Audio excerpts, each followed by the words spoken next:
while your financial life may start out with a Rocky Raccoon account, as you grow, we'll be with you every step of the way. From your first car and everyone thereafter, to investing in your family's future, to buying that special house you'll call home. Kern Schools. Together, we have something special. Welcome to the city, Motor City, where it's summer sell-down. Get ready to move, get ready to groove, get ready to fly. Drive away a GMC Sierra 4-door, only $29,990, or save up to $10,000 off select Sierra HD models. Summer sell-down offers end September 3rd. We are professional grade, and we are California's largest volume GMC dealer, Motor City. Kern Schools Federal Credit Union is here to be your lifelong financial partner. So while your financial life may start out with a Rocky Raccoon account, as you grow, we'll be with you every step of the way. From your first car and everyone thereafter, to investing in your family's future, to buying that special house you'll call home. Kern Schools is here to help. And if you live in Kern County, then you can bank with us. See, we're local just like you. So what we accomplish together benefits our entire community. Kern Schools. Together, we have something special.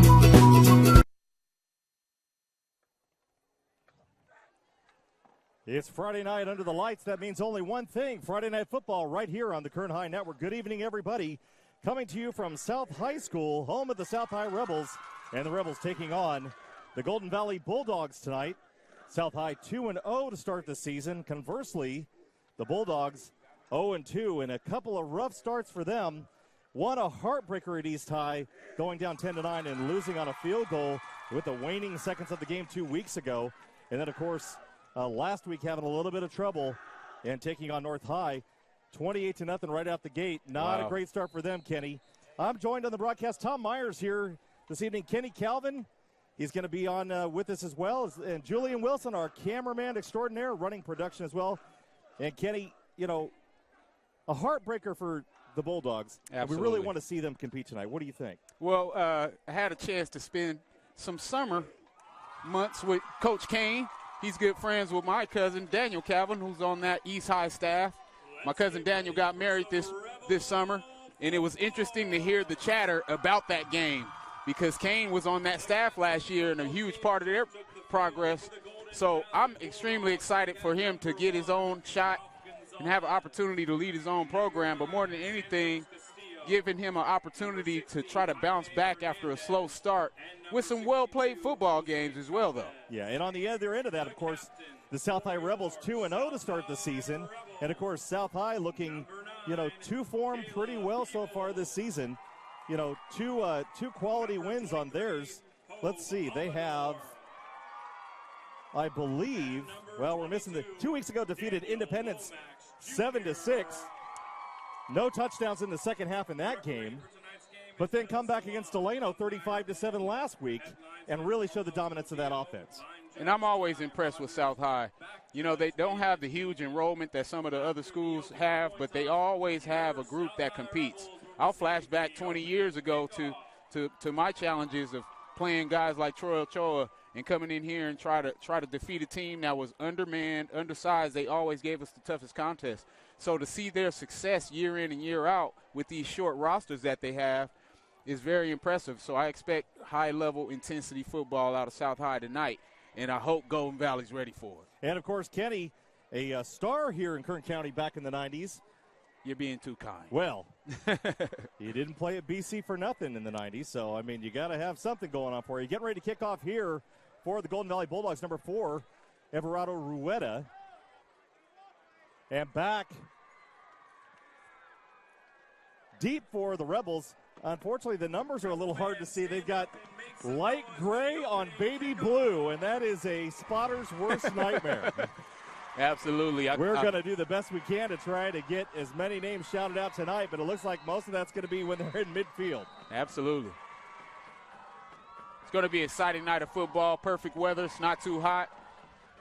Can't wait to see what both teams bring to the table, Tom. So third week, the SEYL taking on the SYL this evening. And it looks like we've already got something called by the official. And that's going to be a penalty called against the Rebels, and I believe it's going to be an encroachment on the front line there. Wow. And I've not seen that. Not too often. I will say this. I have noticed one thing. The officiating this year has tightened up quite a bit.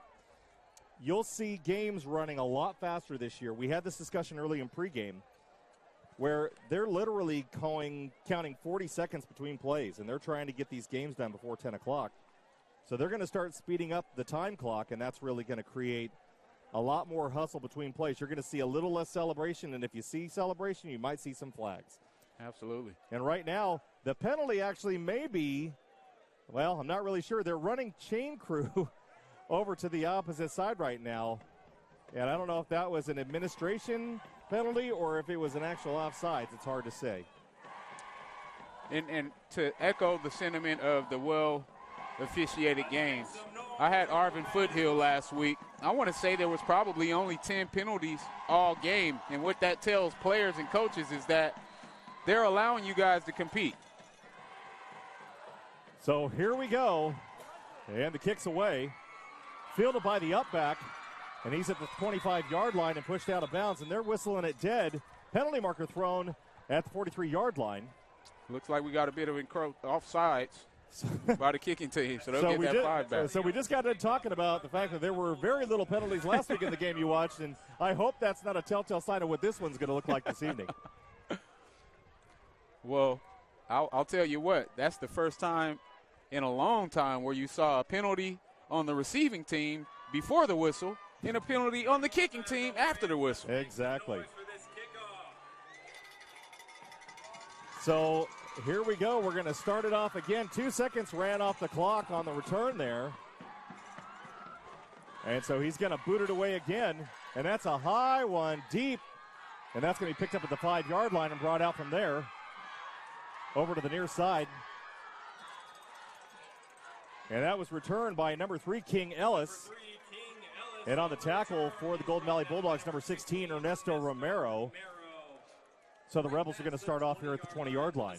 And great job by Ernesto to fight off that wedge, because that was possibly a touchdown-saving tackle because they had a nice wedge set up to the right.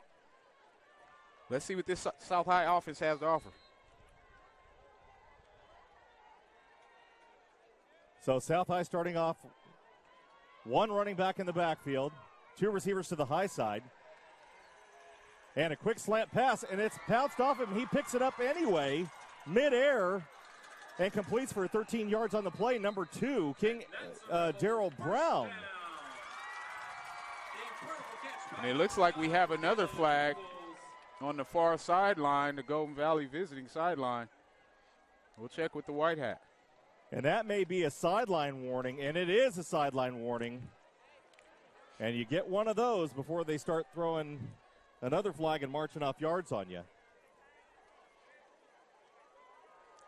Twins right. So the white hat's still having a conversation over on the far side, and the Rebels are ready to go. And, of course, then they're moving the sticks now. So everybody a little slow here in the early going of the game. So we'll get the sticks going. We'll get everybody penalty free, and we'll get this game rolling along. 18 seconds rolled off the clock so far here in the first 5 minutes of the game. Right away, South High going with the swing route. And the quarterback hit as he threw it. Got that one away to number 9, Caleb Peebles. And we're going to hear Peebles' name called quite a few times this evening as well. And that's a pickup of about 2 yards on the play. Ralph Gonzalez with the sure tackle on that swing pass. But the one thing I'm impressed with South High is they're not coming out nervously. They're coming out letting it fly. Quick slant to the left, swing pass to the right. Looks like they're interested in opening it up tonight. So good job spreading the ball. Manny Guzman, the quarterback for the South High Rebels. And that's a handoff up the middle. And on the carry, that's Daniel Lomax Jr. And you're going to hear Lomax's name quite a few times this evening. Absolutely. Lomax name synonymous with South High football for decades. And there's about a 6-yard pickup on the play. And that's going to bring up 3rd and 4 from the 40-yard line for the Rebels. I'll tell you real quick, Tom, seeing that short motion from the H-back reminds me of Wenzel Lynn when he was playing here at South High in the 90s. One of the most explosive slot players you have as we go to timeout. And Kerry Mills not seeing something that he likes, calling a timeout when they're driving on the ball. What do you think that could be? Well, very interesting to see a timeout out of them based on the fact that they're moving the ball well. And you're giving Golden Valley an opportunity to settle down and get on the same page. Yeah. So we'd like to give a real quick shout out, obviously, to thank all the people that are making this game possible this evening.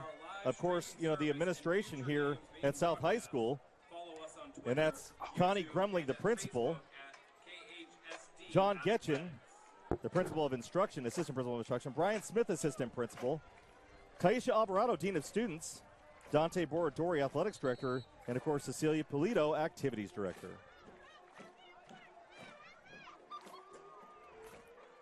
So here come the Rebels out of the timeout.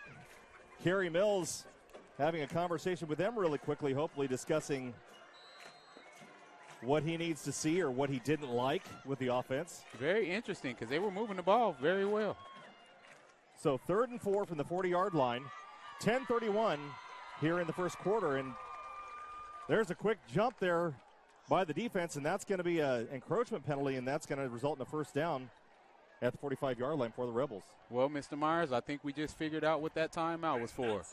He had a quick talk with his team. Hey, we're going to go with the long count, try to get these guys to jump. Don't jump, guys. Great execution. The other thing you're going to see tonight, the clock is running out of that timeout real quick. Even though it was a dead ball, they're going to start running the clock a lot quicker this year as well. So the White Hat was winding it before the snap ever happened. On the carry there, Lomax. And it was interesting to see the pitch on that sweep. It was more of a shot put push pitch instead of an underhand pitch that you see. That can be tricky as far as that mesh point is concerned, because if the timing isn't right, that can be on the ground and the turnover heading the other way. So let's keep an eye on Now, if that it. happens to be any forward and it's overhand and drop, that would be an incomplete pass then. Yes, yes. So that could be a benefit to that if he's coming around a little bit further. Yes. So 2nd down and 10. Guzman out to the right, out to the near side, number 4, and that's Angel Alvarez. And that's a pickup of about 11 yards on the play, results in a first down at the 44-yard line for the Rebels. And I love the tempo of the offense. Right away, they're not hesitant. They're not in the huddle a long time as they're getting back to the line of scrimmage right away. Quick passes have been their MO so far in the game. Another throw out there again. Alvarez again. And he's pushed out of bounds at about the 37-yard line. And it looks like they like the matchup they have with Alvarez versus Gonzalez, you know, because that's one of the simplest routes to cover in that hitch, and it's one-on-one. Can you make the play? If you don't make the play, it turns into a first down. Well, basically the same thing 2 times in a row, so they're seeing single coverage out here. And there's a stoppage in play on the field for some reason. Trying to get the stick set, and they wind the clock again. 9:22 left to go here in the first quarter. 2nd down and 2 from the 35-yard line, 36-yard line. And there's a quick handoff inside, and he pushes forward for a couple of yards, and that's going to be close to a first down. Great job by that defensive line of Golden Valley in that 40 even front. You have number 53, Jaden Harrington, didn't lose ground and just caused the traffic jam. Yeah, and they got the stop, and that's going to bring up 3rd down now. 3rd and short, just inside the 35-yard line. Golden Valley looking for the stop here. They go back to that power. Handoff to Ellis once again. He slips a tackler and works his way up to the 24-yard line, and a flag is thrown, and it looks like it's going to be a holding call. And that's one of those plays where you're so frustrated as a coach because the play had already went outside. If you're that offensive guard, you don't even have to hold. You just have to turn your body and get in the way. That's exactly right. So something that obviously Kerry Mills would like to call another timeout and have a conversation with them about, I'm sure. So now that's going to move them back to the original line of scrimmage and bring up 3rd and 10. And you can pretty much assume they're going to go pass now. You guys drop the roster? Yes. Got you guys. the Golden Valley runner brought our roster back. That was an amazing effort by the young man. I thought we'd never see that again. Yeah, we had a piece of paper get away from us there. Nice and breezy here atop the press box at South High tonight. And there's a swing pass out to the left side. Once again, Angel Alvarez out there on the left side now as opposed to the right. And he pushes forward close to a first down, but he's just short, and that's going to bring up fourth down. And that's going to be close. They may have to bring those chains out, but they go ahead and give that fourth down signal saying it's short. Well, they're going to spot it on the line, and that yardstick over there is about 2 feet ahead of that line, so it's going to be short, but you can see now the Rebels are going to probably give a pretty good push, I'm assuming, up the middle. Absolutely. Playing with confidence, they come back out in the trips open set, or the trip set. Quick handoff to the near side, and penalty markers fly again, and that's going to probably be another holding call against the Rebels. And that also may change what coach comes up with, because 4th and 10 is a lot different than 4th and 1. Now that's going to move them back now 10 yards from the spot of that foul, and that's going to push them back just beyond the 45-yard line and still be fourth down. So you would think punt here, but not Mills, I'm sure. Yeah, I mean, you're on the Golden Valley side of the football field, kind of in no man's land. And this tells you that you have confidence in your defense, regardless if you get this or not. Well, the one thing that we haven't seen, which I'd be really interested in seeing, is a ball thrown further than 5 yards down the field. So Yes. Let's see if they actually have that in the bag. He's been getting good protection so far, so we're going to wait and see if the ball actually gets slung down the field. They're going to need to get 11 yards for the first down. So 7:03 right now left to go here in the first quarter. 4th and 11 from the 45-yard line. Guzman drops back to pass, and it's just off the hands of the receiver. And the Rebels are going to turn the ball over on downs. And he had that one. Yes, when that receiver goes back and looks at film, he's going to say, oh, alligator armed it. And there was nobody in front of him, Kenny. You know, one of the things that we try to teach young receivers at the collegiate level is to not look for the ball so soon. You have to run harder at the beginning of the route and actually try your best to extend and play the ball at the end. Right there, he's going to reevaluate that when he gets film. Nonetheless, 1st and 10, Golden Valley heading north. So their first set of downs in at quarterback for them, number 3, Markel Bruley. And there's a quick handoff and a good push by the Bulldogs up front and a pickup of about 4 yards on the play. If you're Coach Kane and the Bulldogs, you got to be feeling pretty dang good because you just got bailed out after a great drive from South High, and now you have an opportunity with great field position. 2nd and 5, Golden Valley. 6:26 left to go here in the first quarter. The game tied at 0.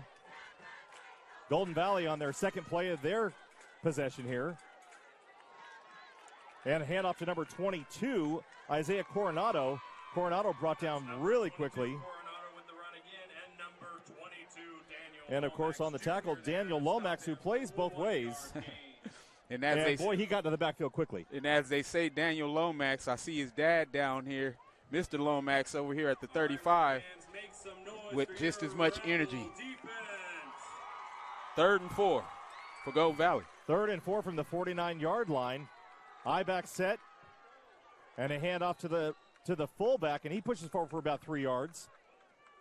Number 8, Isiah Ali. And for Golden Valley, they're going to be Isiah short. Ali, the fullback for the Bulldogs. Yeah, so let's see if they have the same kind of confidence that Coach Mills had getting ready to go for it. And you don't see much special teams personnel running on, so it looks like they're going to give it a shot as well. Well, the way the Bulldogs have been running the ball so far, I think the confidence is starting to build, and they have a bunch of those big boys on the front there just giving a push. Yes. I formation once again.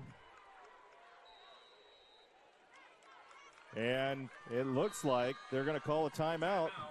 So Kane wants to speak to his team and talk this one over. You talked about that huge offensive line of Golden Valley. One that stuck out immediately for me was number 53, Jaden Harrington. has to be big as a refrigerator down there. Hey, fans, we'd like to thank our administration of the Kern High School District, Superintendent Brian Schaefer, Deputy Superintendent Scott Cole, Associate Superintendent Brenda Lewis, Associate Superintendent Dr. Dean McGee, and Associate Superintendent Dr. Mike Zolfa. Well, I'll tell you, 3/4 of the way or halfway through the first quarter time, and I got to tell you, you got a voice worth $1 million, sir. Well, thank you, Kenny. And it's always makes it easier on me when I've got a guy up here that actually knows something about football, because I can tell you down and distance, and that's about it. And, of course, Julian Wilson, our man up here, I keep telling him that he needs to quit. He's won. I don't think he can work out and I don't think those arms can get any bigger, Julian. 4th and 2, handoff to the fullback, and it looks like a first down for the Bulldogs. No penalty flags thrown. Huge, confident call by Coach Kane and the Golden Valley staff to go with the fullback dive back-to-back. Everybody in the stadium knows it's coming. That's confidence. Well, and I think that defensive line knows it's coming too, and I don't know if they can do much to stop it. Really getting good push up front by the Bulldogs, and that may be their best defensive weapon today, is pushing the Rebels down the field and eating clock. Absolutely. So 4:45 here to go in the first quarter. Game tied at 0. Bulldog ball at the 43-yard line. Handoff to the running back. And that's going to be a pickup of about 3 yards on that play, maybe 4. Handoff to number 22, Isiah Coronado. And once again, Coronado, we're going to be talking about him all night long. And, of course, the reason we're going to be talking about him is because Simeon Trimble is not in the game this evening, who is their main carrier. Have to wonder what happened to the young man. What I have heard, though, is that they have a lot of faith in Isiah Coronado. And so I talked to the coaching staff earlier in the game, and, boy, they were really, really keen on him. And they said he runs downhill just like that. Holy cow. Big pickup on the play. And he burst through that hole and it got tripped up, or it was 6 points. Mr. Myers, I got goosebumps just seeing him hit the hole. As explosive as he did, they came with an end-around motion, and I see the hair and goosebumps on your arms as well. That was incredible. Yeah, the play design was so fantastic. End-around motion, inside run, great action. Great hole on the left side to spring him free, and, boy, he hit that gap and took off. They said he's a downhill runner. He doesn't go side to side very much, but he does go downhill. So if they open up a gap for him, he's going to be gone.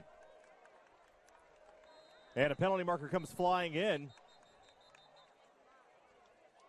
And we're going to get the call from the white hat here. And that's going to be holding. The first one called against the Bulldogs this evening. Well, Tom, while we got a quick second to catch our breath as fast as the offenses are getting to the line of scrimmage, very impressed with Golden Valley's ability to run the ball inside right away. Nothing pretty outside of that motion that you see, but they're running the ball in between the tackles and challenging the South High defensive line to make a play. Well, and honestly, what we've seen so far is all run plays, fullback and running back. And so now they're going to go from the shotgun. And, of course, now we've got a flag coming in on that one. And let's see what the call is from the white hat. And, of course, the Rebels are cheering. They think that they've got it, and it looks like it's going to be backing them up. So looking at a false start. 3:26 left to go here in the first quarter, and it is indeed a false start.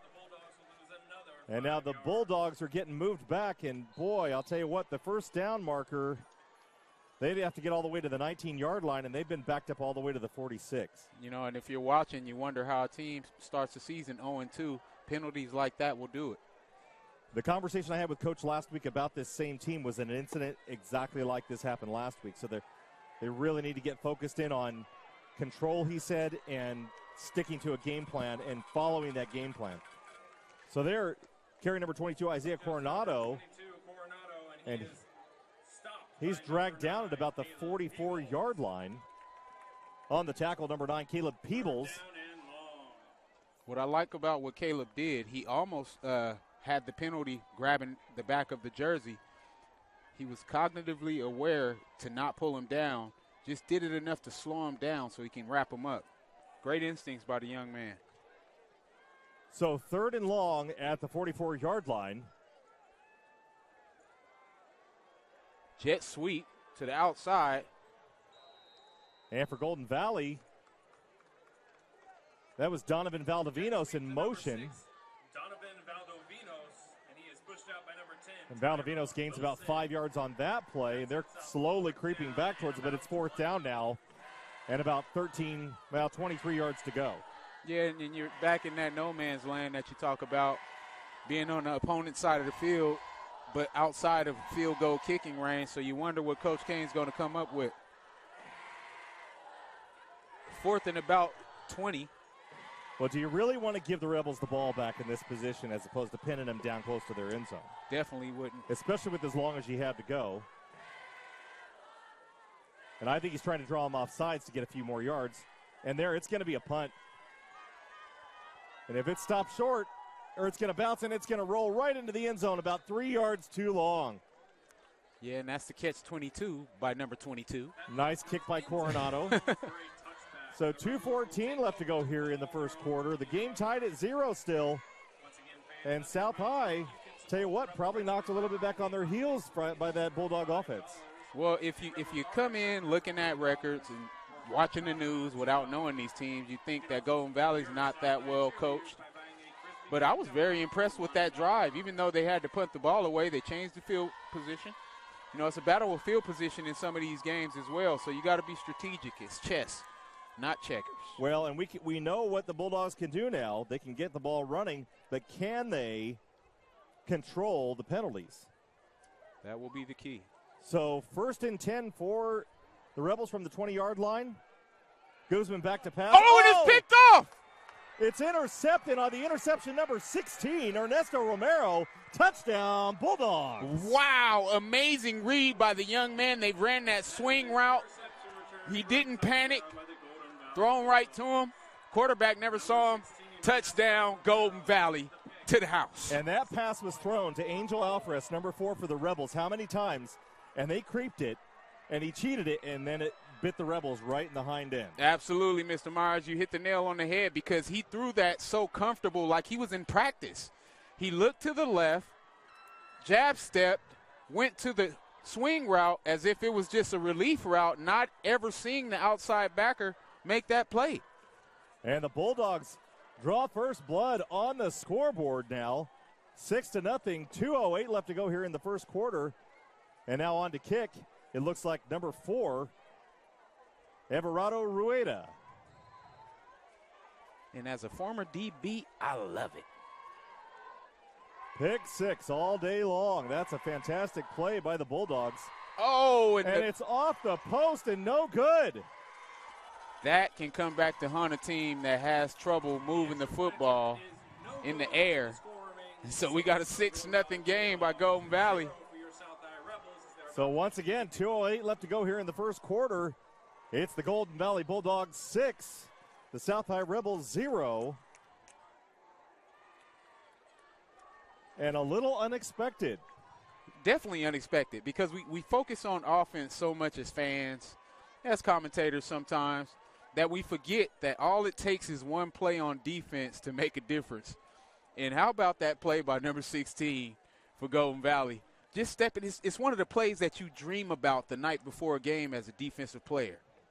Romero definitely got a good jump on that ball. And they're going to think twice about just lollygagging and throwing it over. Absolutely. Oh, boy. So we got a game. and Tom, I got to tell you, I thought he was going to drop it. It was such a gimme. You know, sometimes you get those dream passes. He made the play. Touchdown, and that could be play of the week if they get this win. So Rueda now kicking off. He put that one deep. A nice high kick. Fielded about the 7-yard line and brought out. Fumble. And the ball stripped away, Ball's but loose. He may have been down. He's picked up and carried back, and they didn't. I don't know. The umpire is blowing it dead and giving it back to the Rebels. He said he was down. Boy, I tell you. And it was close. He may have been down. That was extremely close. I'm going to tell you what I saw. It looks like, and he definitely has a better view than I do, but it looks like he may have been laying on the defender as it was fumbled. Oh. And I am mouthing the same thing to Kenny as he's saying it because we both saw the same thing. Wow. That may be one that they wish they could get back, but hey, the Rebels get a break. And it looks like we got a timeout, and that's going to be a timeout called by the Golden Valley Bulldogs. Hey, guess what, everybody? So tonight on the production, it's myself, Kenny Calvin, Julian Wilson on camera. Our photos are being done by Nick Ellis, and doing the story this evening, Adam Waybright. Also, the other game of the week that's on this evening, that one's being called over at Bakersfield High School, and Johnny Soper is on the call on that. Oh, Johnny's dad built one of my houses for me. Rick Van Horn's on with him. Kevin Willie's also doing camera and production over there. So, once again, hey, and if you haven't had a chance, folks, pick up the Achieve magazine. It's available at all Kern Schools Federal Credit Union locations right now, as well as pretty much every administration office in the Kern High School district of every school. The Achieve magazine, the award-winning Achieve magazine, available through the Kern High Network. Absolutely. My buddy Roger Fessler does such a fantastic job getting everybody secured with sponsorships. Shout out to my man, Mr. Fessler. We'd also like to thank some of our sponsors. Hey, BC Renegades, Bakersfield College. Got a Renegade game tomorrow, I believe, that you're calling with our good friend Vance Palm. Oh, I can't wait. It's going to be amazing to see that field under the lights, Mr. Yeah, we'd Myers. also like to thank Motor City GMC for their support of Kern High School and the Kern High School Network. Quick handoff inside, a pickup of about 3 yards on the play. So you can see South High, after that pick to the house, try to get back to the basics, and go with some inside run and not give it back so quickly. Absolutely. But, hey, don't talk too soon because number 4, Angel Alvarez, is coming back in, and he's going to be over here on the near side. Twins right, shotgun set. Guzman back to pass, and he's pressured, and he's got room over there on the far side. Dodges one tackler, gets taken down at about the 43-yard line, and that's going to be a first down. Good scramble by the quarterback. It's amazing what making a mistake like that last interception will do to a quarterback's focus, because he almost made another one and forced the ball. Instead, he pulls it down, gets what he can get, and ends up getting the first down. Great decision by the young man. And if you're the Bulldog defense, what do you do to stop that? You got to maybe run a little more contain on that blind side on him. Absolutely. Have to stay home and contain on the backside. 59 seconds left to go here in the first quarter. There's a handoff on the right side. And I'm going to tell you what I saw as they ran that power right there. Lomax Jr. is going to be told by his coaches to carry that ball a little tighter to the body, young man, because you're swinging it out there and you got guys coming from behind you that you don't see. Sometimes they get a little footloose and fancy free with the ball and have to be reminded quite often, I'm sure. Absolutely. 2nd and 10 for South High. Lomax, the main back out of the backfield for the South High Rebels. Guzman, of course, the quarterback. And then we saw quite a few passes to number 4, Angel Alvarez, earlier on. He's down here on the near side. And going in motion. And there's nowhere for him to go.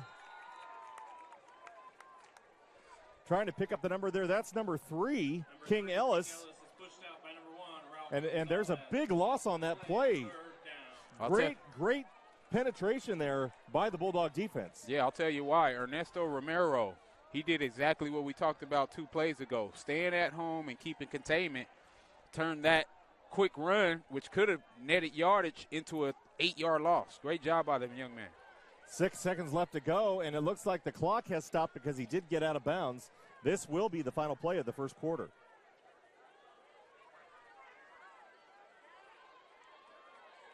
Trips left set for South High. And penalty markers fly, and that's going to be a delay of game. And once again, we had that conversation. They are running this clock a lot faster this year to speed the flow of the game up. So you're going to see more delay of game calls throughout the season. Absolutely, and what coaches have to remind their players at the end of bad plays, stop pouting, guys, and get back to the huddle, because that was the result of that last yardage loss. So right now it's 3rd down and 21 for the South High Rebels. 5 seconds on the clock here in the first quarter. Guzman lets it fly, and it's way long, and that's going to be incomplete, and they're going to let the clock run out. That's the end of the first quarter. So at the end of the first quarter here, it's the South High Rebels 0, and the visitors, the Golden Valley Bulldogs 6. We're going to be right back after this.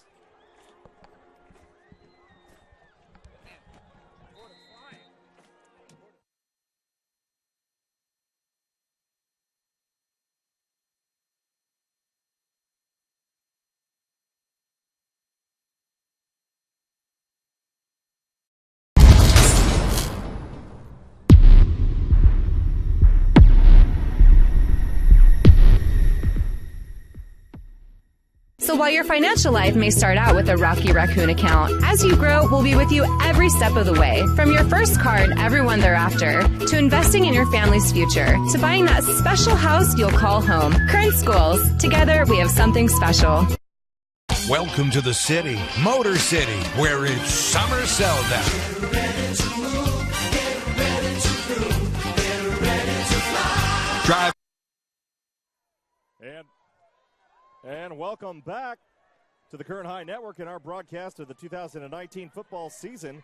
Quick shout out to the Golden Valley High School Administration, Principal Paul Hellman, Assistant Principal Jerry Antoine, Assistant Principal Administration Kyle Wiley, our good friend and former broadcaster here on the Kern High Network, Dean of Students Pablo Reyes, Dean of Administration Jennifer Webb, Athletic Director Robert Haskell, and Activities Director Valerie Black. And thank you for all that you do as administrators of our fine young people. So once again, it looks like it's 4th and long, and the Rebels are going to punt now. Start of the second quarter here. Oh. It looks like, it's a fake. And there's blockers out ahead, but it's blown up over there on the far side. Who was that? I don't know, but that was a very questionable decision by the South High tackle staff. over there on the far side. I think that was number 6, Donovan Valdivinos, that made the hit on the punter. And the Bulldogs are going to have the ball right at about the 40-yard line. It looks like the 30 to me because that's where the white hat is standing. It's going to be the 30-yard line. The PA announcer here at South High called it wishful thinking at the 40. and now he has corrected himself. And I'll take that back, Mr. Myers, because what it looks like happened, it looks like the Golden Valley defender had the edge and could possibly block that, and there was a decision made by the punter to try to get around him because he wouldn't have been able to get the kickoff. Well, with the exception of Valdivinos that made the hit, they had blockers out in front that were doing their job and making a way for him. So had he not made that hit, the first down very well could have happened. Absolutely. So now the Bulldogs go into the air for the first time, and it's a pass. It's picked. It's caught. Is it caught? And his helmet comes off. But it's a reception. Amazing laid out grab. pass, and I think that was number 6, Valdivinos. Amazing call in sudden change. One of the things people underestimate is after a turnover, you want to go for the throat of the team right away, and that's exactly what they did with that seam route. Perfect pass, perfect catch. That might be play of the week. Ironically, though, we have not seen a pass play out of the Bulldogs yet this evening. They immediately go to the air, and I'm surprised that they're not going to go heavy package here now. But that's a handoff. Of course, number 22, Isiah Coronado, and he's met a little bit right at the line. It was 1st and goal. It's going to lose about a half a yard on the play. Number 22, Isiah Coronado. And it's going to bring up 2nd and goal from just beyond the 5-yard line. 2nd down and goal. How about the guts of Coach Kane to call that play-action pass when you haven't passed all game?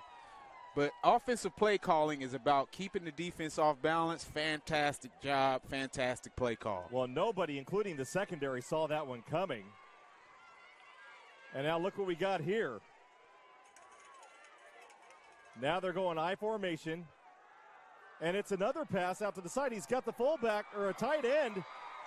And that tight end's number 15, Richard Salcido. Touchdown, Bulldogs.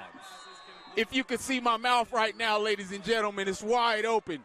Because as we just talked about, keeping the defense off balance, they go play-action pass again, flood right, hit the tight end, touchdown, Golden Valley, and they are very impressive. If I was a betting man in Vegas right now, I would have bet with I formation they were going to go fullback up the middle. And instead, they pulled everybody in, put their tight end out to the wide side and hit him wide open, and he didn't get covered. He had 1 or 2 yards between him and the defender. Absolutely. Perfect play call. Perfect play call. Perfect pass by that quarterback who's putting on a display as they go now for 2. It looks like it's going to be a quarterback keeper, and he's going to try to get in for 2, and he Whoa. pushes the defender off, and does he get in? He does get in. 2-point conversion, good. Oh, Are you kidding me? I think I have a new favorite player. Valdovinos on the score. 10:48 left to go here in the second quarter. And the Golden Valley Bulldogs lead the South High Rebels 14-0. How about that? Let's dissect that play quickly. They go with the naked boot, quarterback keeper. He's one on 4 South High defenders. He stiff arms 1 and carries the other 3 across the pylon for the 2-point conversion. Fantastic job by that young man on that drive. I believe the 3 words are, get off me. Get off me. Get off me. And he pushed him off and dragged the other ones in with him. Wow. Boy, I got to tell you, this is a classic example of why they play the game. If you look at what happened in the previous weeks, you come into this game, this is going to be a blowout by South High. They're coming off a win. Golden Valley's 0-2 with a new coach. Golden Valley has not won a game in their last 19 tries. Wow. The last time they won a game was in November of 2017. Oh, they are my playing goodness. like champions right now. Well, I got to tell We are you. very impressed up here in the press box just watching this contest right now, watching this Golden Valley team that seems to really be motivated to win this game. Well, as the ball is kicked off, I did Arvin in Foothill last week. Foothill snapped the losing streak. Maybe I'm good luck. Well, we may see something here.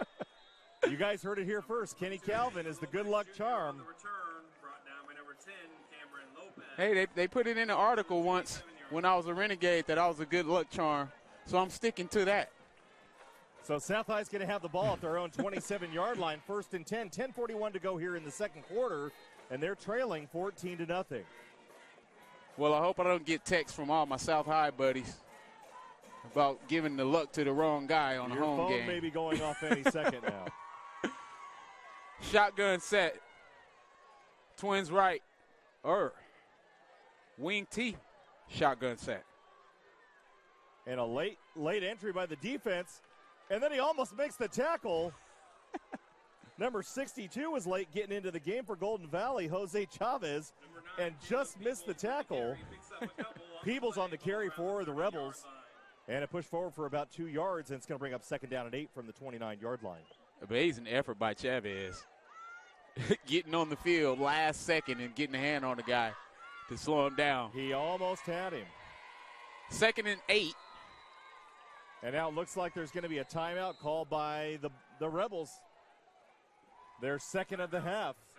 That'll leave them with 1. Remember, friends, you can support the Rebel Regiment by buying And so far, Kenny Calvin, a Rebel car we are seeing a team in the Golden Valley Bulldogs that I don't think anybody has seen for a couple of seasons. Absolutely, and I got to be totally honest with you guys. I saw the assignments come out this week. You know, I'm a former driller. I was excited to see them at home. I get this game. I'm like, oh, okay, it's good. It should be good to watch. I got Kane. He's my buddy. I got my former linebacker that I coached in Duran Mackey on the sideline for South High. So I found some motivation to be here. But this is a fantastic game and a fantastic display of football by both teams. Absolutely. But Golden Valley just playing their hearts out right now and playing with purpose. Absolutely. This score just in, Paramount trailing Bakersfield High School 10-0 right now in the early going over there. Actually, I think it's halftime because they started about a half an hour earlier than we did.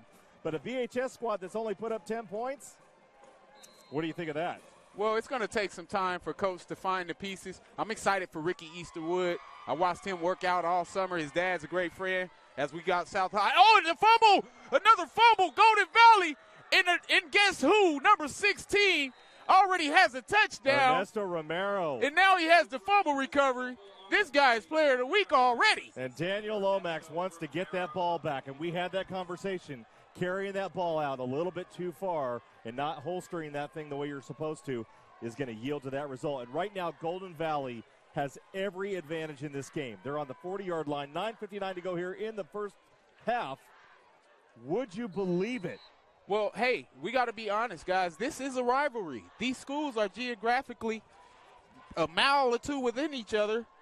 A lot of these kids went to school together. In junior high. Absolutely. You played in youth football together. Whether the record is good or not, you're going to get high-impact competition. And I'm impressed with Golden Valley and Coach Kane. So now Markel Bruley, and there's a handoff there. And the defense of the Rebels, they give up a yard on that, but get a whole push back into the backfield, but he's going to gain a yard on the play. And that was number 22 on the carry there, Isiah Coronado. Huge hit by number 51 for South High, though. William Velasquez, excuse me. And it looks like the front line of that Rebel defense is playing now like they've been embarrassed. Absolutely. And they're trying to stop it. And one of the things that Golden Valley is going to give you right now is a whole lot of that first quarter run game that we saw because they're up 14-0. No reason to rush and throw the ball right back in the air. And that's exactly what they do. There's a slant over there to the far side, number 6, Donovan Valdivinos, and he can't handle it. It's thrown a little bit behind him, and then that's going to bring up 3rd down and 9 for the Bulldogs. Yeah, and that's one of those questionable calls where, you know, Coach Kane, he doesn't want to be satisfied with the lead that he has. He wants to continue to keep the pedal to the metal. But you're a team that doesn't throw it often. You know what you do well. When you have a game where you're leading in somewhere where you want to be, you want to stick to what you do well to continue to capitalize on that. 2nd and 8 for Golden Valley.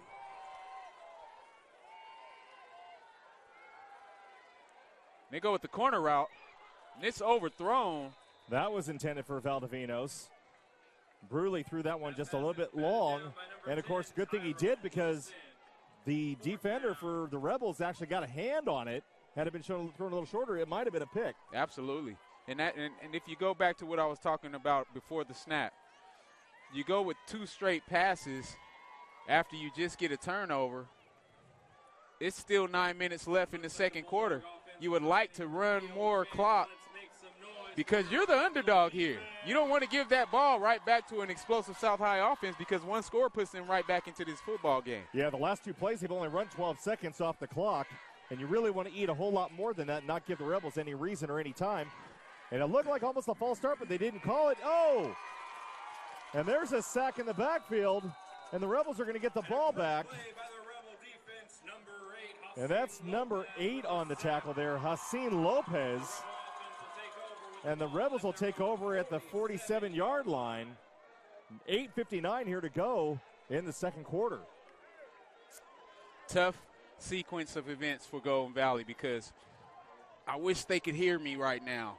That's a situation where you have field position. You just want to use as much of that clock as you can and try to get any kind of points out of that drive. A field goal does you just as much justice as a touchdown in that possession. Nonetheless, you throw it twice or 3 out of 4 times. You try to. You get sacked, 2 incomplete passes, and now you're punting right back to an explosive. And I'm sure they wish they had that one back. So there's a inside jet sweep. And that was number 3, King Ellis, on the carry there. Again, if we're a little late on the calls, it's because these South High jerseys are really hard to read from where we're located. That light gray and baby blue makes it pretty complicated for us. We're doing the best we can to keep up on all the ball carriers and also on the tacklers. There's good defense by Valdivinos over there. Guzman threw the ball in there, but even better defense. And, of course, King Ellis asking for a flag on the play there. And now it's going to be 3rd down and 7 from the 50-yard line for the Rebels. 8:23 left to go here in the second quarter. And South High doing exactly the opposite of what Golden Valley needed to do. I think they still have an opportunity to run the football instead of getting pass happy. So Guzman rolling out to his right and throws.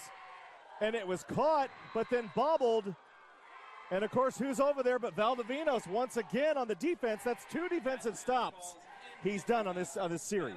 Where he's knocked the ball away. That was a catchable ball both times. Very, very impressed by this Golden Valley team on both sides of the football. The work ethic and the passion that you see in each play has been light years above what South High has given us if you're watching this from a visual perspective. Sure. Well, I mean, obviously, we're seeing Valdivinos do his part. And then, of course, number 16, Ernesto Romero, has done his part. We got two defensive stars on this squad tonight for the Bulldogs. 8:17 left to go here in the first half, 14-0. Golden Valley leading the South High Rebels. And the Rebels now on to punt from the 50-yard line. Valdivinos is back.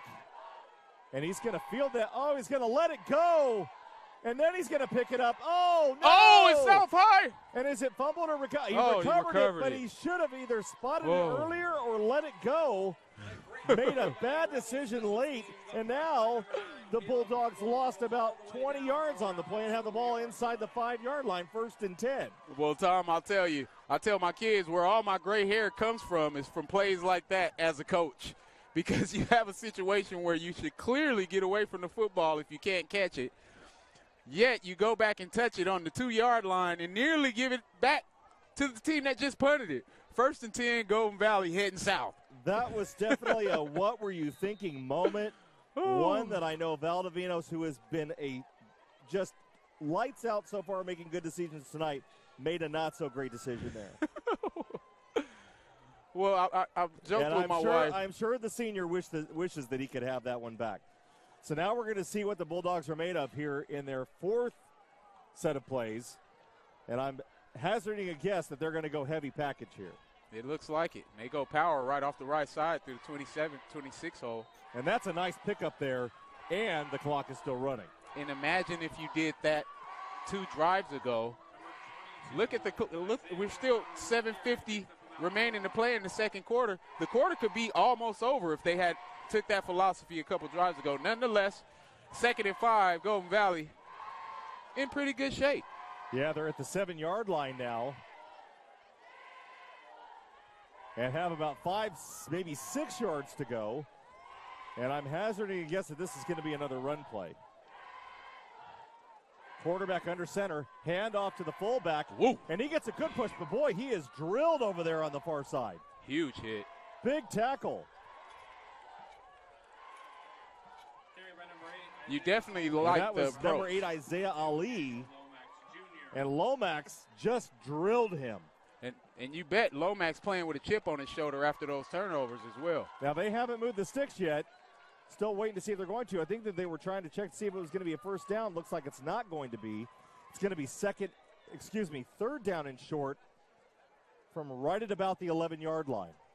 High formation for Golden Valley. And they hand it off once again to the fullback. And, he gets through the hole. Nice cut, and what a pickup. Pickup of about 15 yards on the play, and then a penalty flag flies right at the end of the play. That should be a dead ball. Personal foul. And the Rebels are signaling that it's against Golden Valley. Golden Valley's not saying much yet, waiting on the decision from the White Hat. But I will say this, that the official holding the ball is pointing in the direction. And, of course, the official over there, once again, looks like a sideline warning now. They're going to mark that off. But it's still going to result in a first down for the Bulldogs. That's only going to be a 5-yard penalty. But again, they already had the flag in the first quarter fairly early, too, within the first minute of the game. Now, there's something to be said for being excited about your team, but at the same time, to take a penalty as a result of it. So now the Bulldogs have the ball. First down and 10, 6:36 to go here in the second quarter at the 23-yard line. They go with the counter. He breaks the tackle, gets outside. Great job man to beat. Bouncing to the outside. And a good pickup on the play. And, of course, that's number 22, Isiah Coronado once again. Coronado hit a wall and then bounced off of it to the outside and was able to pick up about another 10, 15 yards on the play. I got to tell you, Coronado gets the tough inside yards, but right there he showed you a flash of his speed.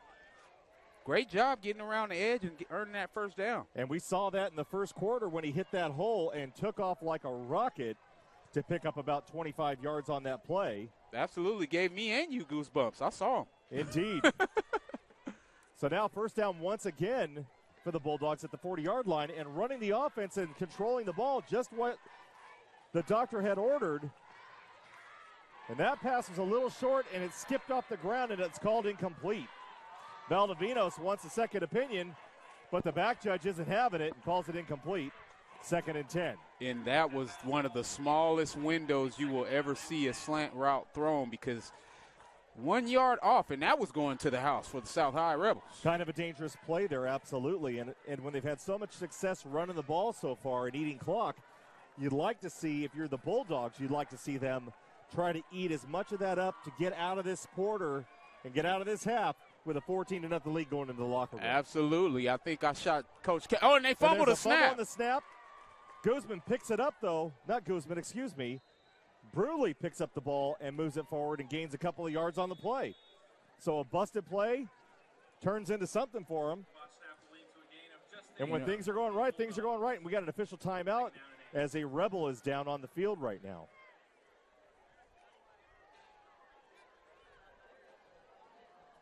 Well, I'll tell you, Mr. Myers, it's good to see Golden Valley go back to what we thought they should do a couple drives ago, because they're being conscious that they have a lead. They're the team that's undermanned, the underdog. You're in a great situation right here. You don't want to contribute to any more mistakes. Play basic football, get to the half, and regroup and come out and try to finish this game. Yeah, absolutely. And I'll tell you what, it's one of those things that we talk about and that you want to see is that you want to see Golden Valley kind of mix it up just a little bit, and maybe that slant pass a little earlier was okay. Maybe not the best choice of the quarterback to throw it there. Maybe should have thrown it away or thrown it long. Absolutely. But at the same time, the defense starts creeping, and I can guarantee you right now the guys over to our right on those microphones, or wherever they were on the right, now I guess they're on the left, those Bulldog spotters are watching this defense of the Rebels and watching what their tendencies are.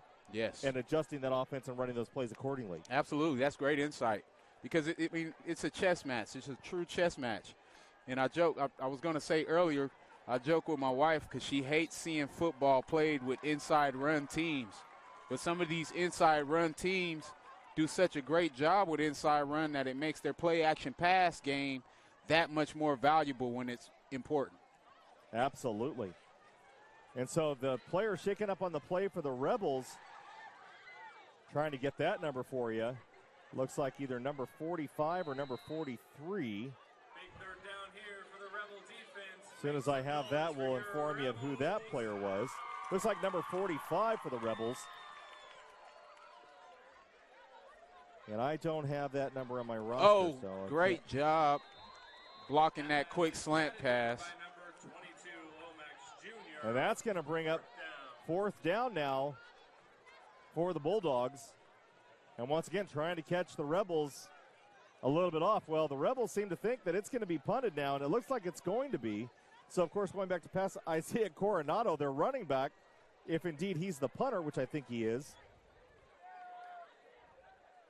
And if you're South High, what you're telling your teammates are, hey, guys, let's block, let's get a wedge, because one play puts us right back into this football game. It's still 5 minutes left to play in this quarter. That's absolutely right. 5:11 to go here in the second quarter.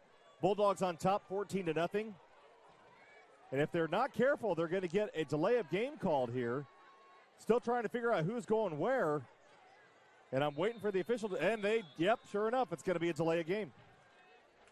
And that's exactly what you don't want when you're on your own side of the field, punting to some dangerous weapons for South High Rebels. One thing in the history of South High, they always have great special teams play in the return game. Absolutely. And it looks like back on the far side over there, I think that's King Ellis. I could be wrong. Again, we can't read the numbers on them, so we're trying to figure out who they are. And not a great punt, but probably a smart punt, and that's going to roll out of bounds at about the 35-yard line. And that's exactly what you want to do. And, of course, Kerry Mills is spotting it for the official. And the official gave him a foot. Coach Mills, I like your style. 5 minutes remaining here in the first half. Still a little bit of a sense of humor, down 14-0 here in the first half. But then again, we know how confident the South High Rebels coach is and how confident his players can be. So we're going to see if they can come to it now, at least try to close the gap in that 14-0 lead that the Bulldogs have on them. 5:03 left to go. Guzman back to pass, and he throws one up, and that's going to be caught.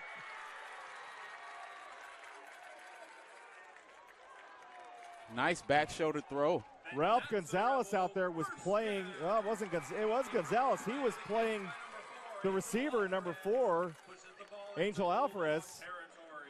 But unfortunately, he didn't turn to look and see where the ball was, and that one just got right in there. That was easily defendable had he turned around. Yeah, one of the tough things about playing DB on an underthrown ball is the fact that the receiver knows what route is being ran, and you're trying to stay on top of him. So just a tough break.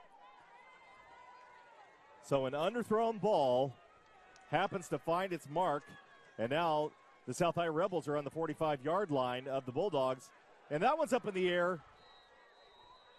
Woo! And they're testing Gonzalez over there on the left side. And, of course, Valdivinos is right there, too. He almost got to it and was going to have a pick six. There was nobody out there. Yeah, they've been going after Gonzalez all day. Quick slant. One of the things you try to tell your wide receiver, if you cannot catch it, bat it down, not up. And Gonzalez is over there after that last play having a conversation with his coach. And he's playing that receiver on the inside. And, of course, the ball now coming to the near side. And that one thrown, and it's dropped at the 32-yard line. I got to tell you, I'm impressed with that throw, though. Rolling left. And throwing right. And having to put that ball pinpointed between that defender and the slide line, that was an amazing throw by the young man. We see some great play out of these quarterbacks. And that was a catchable ball. King Ellis couldn't hold on to it. But it was right in there, and it slipped right through his hands. I believe King Ellis is the son of my good buddy LaKendrick Ellis. So here we are, third down at the 45-yard line. Trips open set. Nice toss out to the far side and a pickup of about 5 yards on the play. Tom, I got to tell you, I think they were looking for the hook and lateral right there because they had the running back swinging. If they had enough room, he may have pitched that. He was coming around that backside pretty quick, wasn't he? Yes. Yeah, Tyrone Willis with the reception on that play. And now it's 4th down and 6 from the 41-yard line for the Rebels. 3:45 here to go, and the clock is running. Hey, Rebels trailing 14-0 as well. And, Kenny, would you have called 14-0 in favor of the Bulldogs at the beginning of this game? New coach, 0-2 start, no way. I would never had called that. And James Kane is a good friend of mine, not taking anything away from him, but South High has been playing a high-level brand of football. But I got to be honest with you, I'm very impressed with this Golden Valley defense up front. They're playing well in the secondary with the pick to the house already. They're stripping the ball, causing fumbles. Each level of the defense is playing high-level football. You got to love it. Yeah, South High's going to have a timeout here and talk it over to try and get a little bit of an idea of what to do on this 4th and 6. And, you know, again, 3:18 left to go here in the first half. They really don't want to give the ball, but they don't have to. They'd like to get a score to knock that score down just a little bit. So we're going to find out what kind of a defense the Bulldogs have, hopefully in their favor. They would like to go into the half with a 14-0 lead. This is a huge play. This is a season-making play for Golden Valley right here, because if you give up a first down and give South High an opportunity to put any points on the board, it boosts their confidence going into the second half. But if you're able to stop them, get the ball back, and possibly put your own points on the board with 3 minutes left, this changes your whole year. 4th and 6. Here we go, 3:18 in the second quarter. Bulldogs looking to extend this series. 2 receivers over to the near side, and Guzman getting chased down, and he throws it. Oh, and he drops it. And again, a series of drop balls by the Bulldog receivers, and the ball gets turned over, and the Bulldogs have it. 3:09 to go. Tough break for a quarterback that's putting it where it needs to be, keeping the play alive, scrambling as long as he can, putting his body in danger because you got about 900 pounds pursuing you, and you throw it back across your body, receiver wide open, hits him right in the midst. Incomplete. Heartbreaker.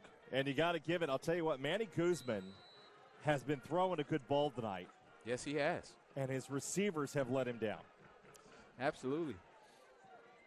So now the Bulldogs are going to come out. I think they're going to run the ball. What do you think?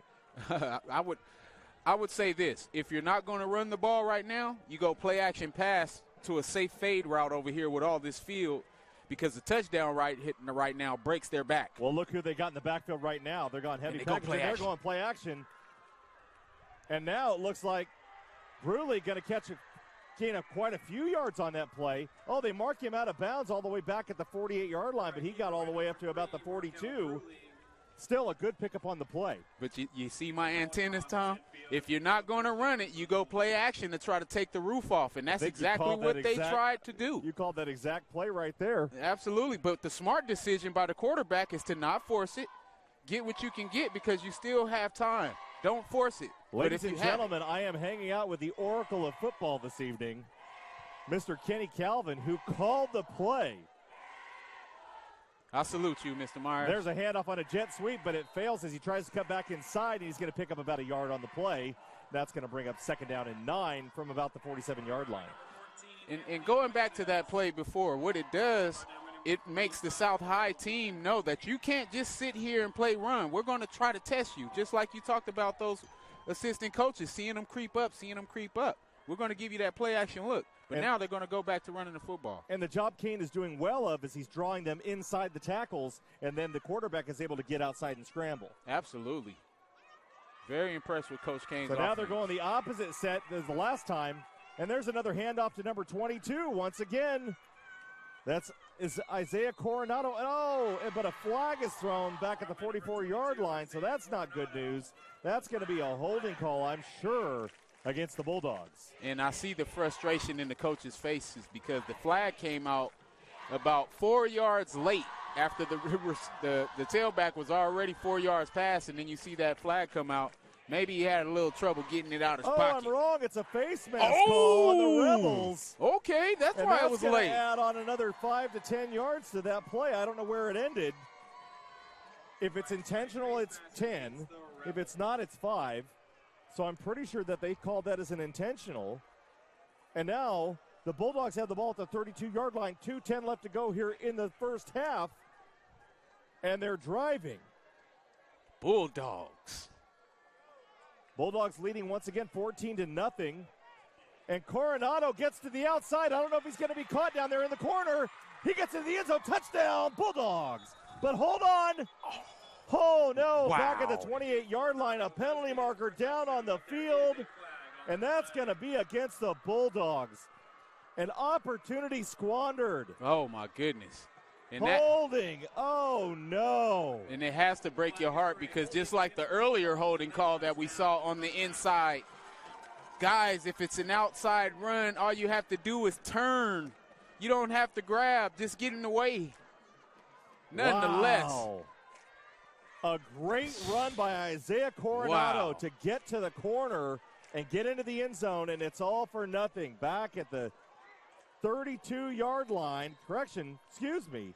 Back at the 29-yard line. That's where they threw the penalty marker. And then they paced off 10, and now that pushes them all the way back to the 39-yard line. The only good part about that is they're still eating clock. 1:52 left to go here. And that ball is batted down. Almost quick caught. Slant pass to the far side got batted down. And yes, that was almost an interception as the defense came right up the middle and interfered in that pass play. Well, one thing you talked about, Mr. Myers, is the fact that the South High defensive line has continued to play with attitude. You do see some other guys walking around with bad body language, but this South High defensive line is continuing to play at a high level with their antennas up. Great job getting your hands up. If you can't get there. Yeah, and let's think about exactly what the South High defense has given up so far. They've only given up one touchdown of the two. Yes. The other one was a pick six. Yes. And then of that one, the ball they had already gotten on this side of the yardstick. Absolutely. Side of the midfield and scored. So, I mean, I will give one thing up is that the Bulldog offense is playing well, but the defense of the South High Rebels has not played a slouchy game. They're actually holding their own. Absolutely. Golden Valley playing an opportunistic game. They've had some good luck. South High, a couple bad breaks, a couple bad turnovers. Your defense put in bad situations from going forward on fourth down from that punt. You know, and it's just tough to try to keep guys out of the end zone when they're playing with a short field. And then here we see the same thing again, a penalty marker thrown against the offense, and then them having an immediately called after that, ended up with a delay of game. And right now, the Bulldogs looking long, looking deep, and it's picked off. And he caught it. And they got the ball at the 21-yard line. Interception by the Rebels. On the interception, number 10, Tyrone Wilson. And 1:39 left to go here in the first half. Mistakes on the part of the Bulldogs. And now the Rebels have the ball back with a chance to maybe put some points up on the board. Well, it's great to see because we just talked about the body language of half of the Rebel defense. It's good to know that your free safety, who's the last line of that defense, is still walking around with his head up. Great play, playing on the ball. The one thing I'd like to see as a former defensive back coach, highest point the ball, catch it with your thumbs together, because as you're trying to basket catch it, you give the offensive guy an opportunity to knock that away. Yeah, but that safety, he's also the star because he gets to play center field on that too. Yes. And that one thrown way out of bounds. I don't know if it was overthrown or thrown out of bounds, but Guzman uncharacteristically off the mark. Yes. And what it was a great job by the Golden Valley defensive back getting a great jam on the receiver and forcing him out of bounds. Being physical with him. Great job by number 9. So now dual receivers to both sides. The Rebels definitely showing pass here. Now, granted, they could swing it out to the right side there, but they're looking deep. Guzman looking over the middle, and that's caught number 4, Angel Alvarez, and he's still on his feet. Finally dragged down at about the 35-yard line. But the clock is stopped for now until the chains get moved, but 1:23 left to go here in the first half. Yeah, and it's getting a little chippy down there. That was some nice effort by both guys. Tough catch in the middle of traffic. But did you see that, number 16, and that was Ernesto Romero shaking hands with the lineman as they got back up. Good sportsmanship there. Like to see that. Guzman, good job scrambling. Ooh. Good stiff arm there. And he scrambles out of bounds right at about the 38-yard line. Caleb Peebles, Santos Castillo on the stiff arm, on the bad end of that stiff arm. Oh, that's a DB's worst nightmare to get that full frontal palm in your face right there. Well, and I'm not really sure how tall Manny Guzman is, but my guess is he's over 6 foot easy.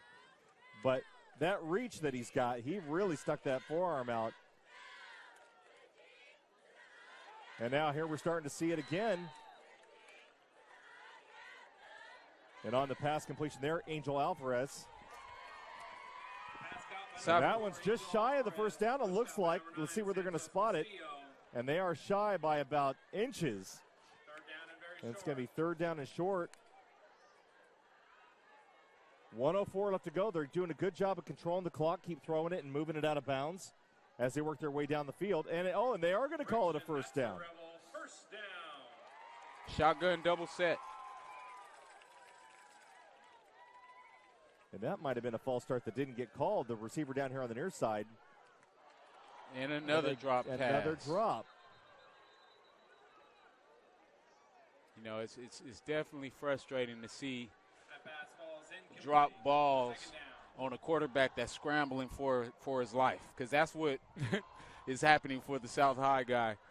Every snap, the protection's breaking down. He's trying to keep plays alive. He's finding guys open, and they're just dropping the football. The only benefit that we're seeing so far on this is that it's stopping the clock, but it looks like, there was a penalty marker thrown, and I'm trying to see where it was from. The officials are trying to have a conversation and talk this over, but the Rebels are confused, and they're walking back and forth now. That might have been a procedure call against the Rebels, obviously. 57 seconds left to go here in the first half. Nice quick pass out there to the near side. Number 4, once again, Angel Alvarez. Number 4, Angel Alvarez with the catch. 5-yard gain gets I was going to say, one of the fun things about joining the broadcast team of Kern High Network is getting to work with our photographer, Nick Ellis. Because when I was a player, he was an official. That's right. And I used to give him the blues. Now we get to work together. No, Nick Ellis, a great photographer. Oh, and look at this. Look at this. A missed tackle. He had him, and it's a touchdown, Rebels. Just Are like you we kidding said, me? one play away from making this a game is why, as a Golden Valley team, you wanted to do your best to try to keep it out of this explosive South High offense, because you know they have talent on the edge, and that was a rocket. And a missed tackle at midfield. Ineligible receiver downfield. No! Touchdown. And it's going to come back. It's taken back. Oh, my goodness. They called an ineligible receiver downfield, and that's going to negate the touchdown. Are you kidding me? Wow. Blown away. So now we've had one for the Rebels, one for the Bulldogs, and that's coming off the board. They still have it up, but it's coming off. The white hat saying an eligible man downfield. 60-yard slant route that was one of the best plays of the game, taken back after an ineligible lineman downfield. Wow. And there's another gray hair for the coach. Wow. And that is a tough one to see. It really is. So now here we are. 38 seconds left to go here in the first half. We've had enough excitement in this first half to last an entire game. So there's a quick pass. A good tackle over there by Valdivinos. And that's going to bring up 4th down. And that was number 3, King Ellis. Oh, no, number 6, excuse me, Devin Dean on the catch. 24 seconds to go, and the clock is now running. South High, no timeouts. So they can't stop the clock unless they go out of bounds or unless they spike the ball. Guzman, and he's going to he gets that pass off. Oh, my goodness. And any quicker, and that may have been picked off. And the clock is going to run out. That's going to do it. There's 5 seconds left. And the ball got turned over. That's right. It was 4th down. Yeah, so they will stop the clock. And Golden Valley will have one more shot at the end zone. And so if you're the Bulldogs, what are you going to do? I got to go Hail Mary. You practice it every day. I mean, this is why you run that play. Wow. Every day in practice. So, folks, hold on to your hats. 5 seconds left to go here in the first half. 14-0. Golden Valley leading the Rebels at the Rebels' home. Golden Valley now at the 39-yard line. Run a double set. Isiah Coronado in the backfield. He's in there to block, and he's going to protect. And it's going to be a run as the clock runs out. And he's going to I think he's just going to hold on to the ball, number 3, Markel Bruley, and he goes down. And that's the end of the first half. Wow. Stick around for the second half. We're coming to you live right now from South High School. The Rebels trail the Golden Valley Bulldogs 14-0. We'll be back right here on the Kern High Network in just a few.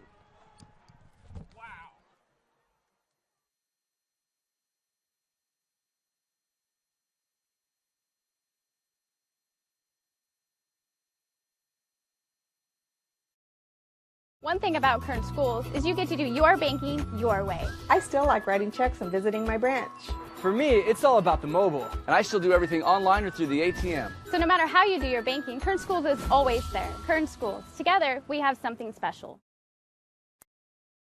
One thing about Kern Schools is you get to do your banking your way. I still like writing checks and visiting my branch. For me, it's all about the mobile, and I still do everything online or through the ATM. So no matter how you do your banking, Kern Schools is always there. Kern Schools. Together, we have something special. There are over 100 places to get pizza in Kern County, but only 4 are good enough to be called Tony's. So what's the Tony's Pizza difference? We're not giving away our secrets, but the proof is in the pizza. Tony's Spicy Mexicana, the mouth-watering Hawaiian, the award-winning Chili Verde, and so many more. Trust us, you'll find your favorite. If you want great pizza, you can play the numbers game, or you can get it right the first time. Tony's Pizza, 3 locations in Bakersfield and 1 in Shafter. One thing about Kern Schools is you get to do your banking your way. I'm a traditional banker. I still like writing checks and visiting my branch. I'm a millennial, and for me, it's all about the mobile. And I'm somewhere in between. I still do my banking online and at the ATM. And with access to over 30,000 surcharge-free ATMs nationwide, Kern Schools is always close by. So no matter how you do your banking, Kern Schools is always there. That's why we're the #1 financial institution in all of Kern County. Kern Schools, together we have something special. One thing about Kern Schools is you get to do your banking your way. I'm a traditional banker. I still like writing checks and visiting my branch. As a millennial, for me it's all about the mobile. And I'm somewhere in between. I still do everything online or through an ATM. So no matter how you do your banking, Kern Schools is always there. That's why we're the #1 financial institution in all of Kern County. Take advantage of our low mortgage rates, including 60-day rate lock and no cost to you. Purchase or refinance your home today. Kern Schools, together we have something special.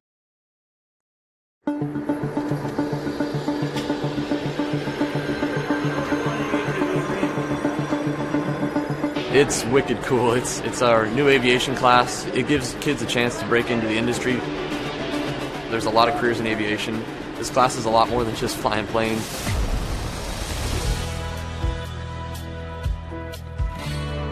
We've learned so much already. We've learned how to take off. We've learned instrument flight rules. It's something everyone can do, I think.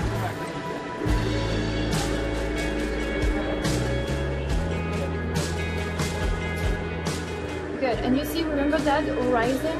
Try to keep it parallel to your cockpit. After the 2-year program, they're going to be able to take the knowledge test for their private pilot exam. I am a pilot. I've been in Bakersfield for 10 years. I worked as an instructor for 6 years and then became a corporate pilot. And I'm a teacher here. We have amazing equipment. Even flight schools don't have that much equipment. You put a class like this somewhere at North High, and it's really preparing kids to succeed because it gives them a whole new set of opportunities they never knew that they had the chance to pursue. I'm proud to say that I'm from North High School and that we have administration that's willing to put the money into offering really, really neat programs like this and preparing kids to succeed.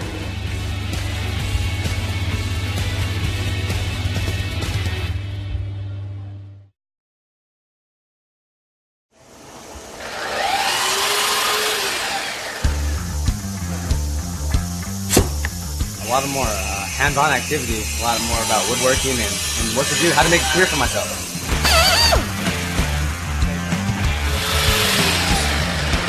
It's not only for guys. I am actually learning how to make cupboards and put everything together, like doors, cabinets. It's really fun, actually. Yeah, well,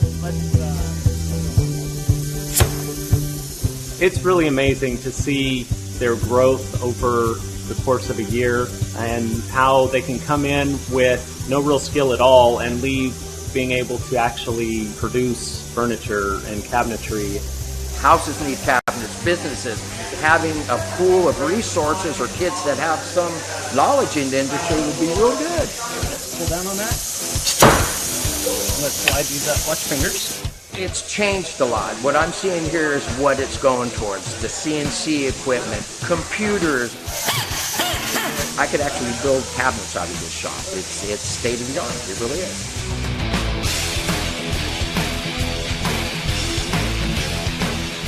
I am constantly looking for students that have been through these programs. It's always nice to have a person that has some experience. It's a lot easier to train. I think we're fortunate in Bakersfield that the Kern High School District has invested in a program like this.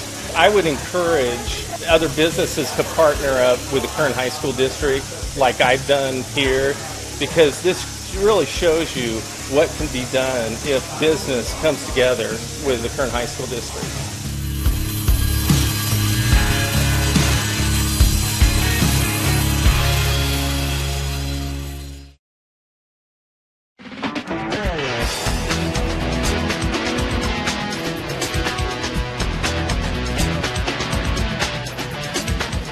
This is where we're going to train the kids to actually get jobs in the industry. We're going to give them the basic tools that they need, also the skills that they need to understand where they fit into the industry. All the animated things, because we have everything that we need in the scenes. They are learning the principles of animation, Photoshop. They're learning how to animate in 2D and 3D. And when you swap to that shape, then you're just going to drag these over here. The storyboard aspect of creating basically the skeleton of the story, and then just sort of directing people in my vision of what I want in the story. And it's also giving me the advantage of Mr. Pollard, since he's worked at so many companies, being able to put it in my resume and be like, this is the art direction I've received.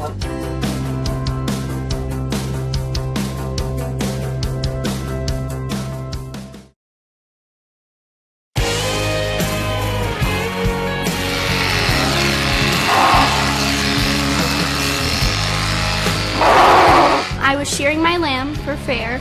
I have 2 lambs. This lamb is stubborn. Taking care of animals is you feed them twice a day, make sure they have water, walk them, make sure they're ready for fair. Vet science is the first year before you can actually go into animal science, and it's a lot of like hands-on with the different animals, and you get to learn different things such as giving shots, castrating, all that fun stuff. For me, wanting to be a vet when I'm older, it prepares me. All the stuff that I'm learning in ag is definitely going to help me. I'm in ag communications. Anything that you see on the Facebook page is what we do, and pictures, and we do all the posters that are around campus, anything that just promotes ag. Our students are all part of the FFA organization, and through that we have a chapter officer team. We do monthly chapter meetings because we're trying to get them involved outside of class. They can find something that they're interested in, and they need something that's going to hook them so that they're ready for life after high school.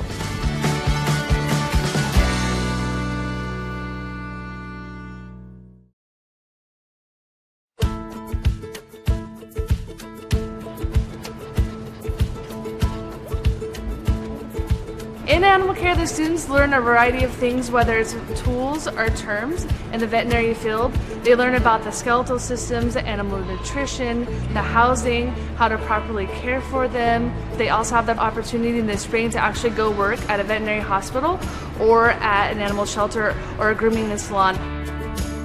Animal restraint, weight and temperature, pulse, respiration, all of that I learned here. They take a state certified test, and if they pass, they become a certified vet assistant right out of high school. It's always hands-on, and so I think that's what really helps us, is that we're not just getting it from a textbook, we're actually doing these things, and we're actually practicing these things that we'll be doing in our future careers.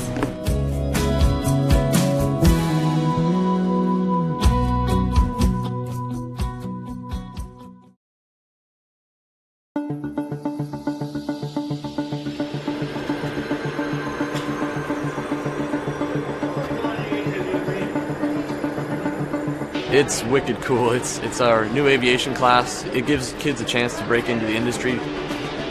There's a lot of careers in aviation. This class is a lot more than just flying planes.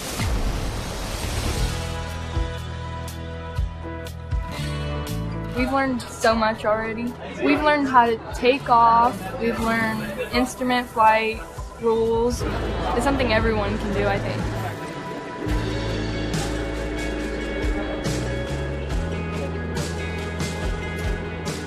Good. And you see, remember that horizon? Try to keep it parallel to your cockpit. After the 2-year program, they're going to be able to take the knowledge test for their private pilot exam.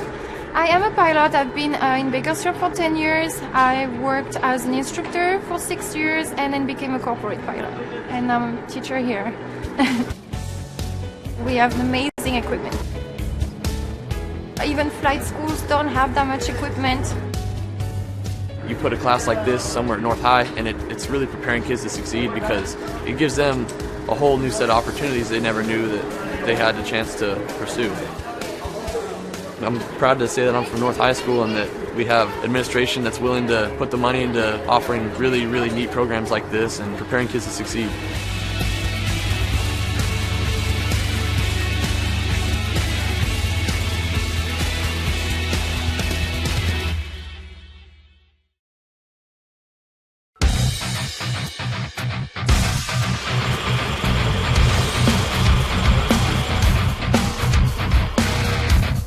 We're in manufacturing engineering.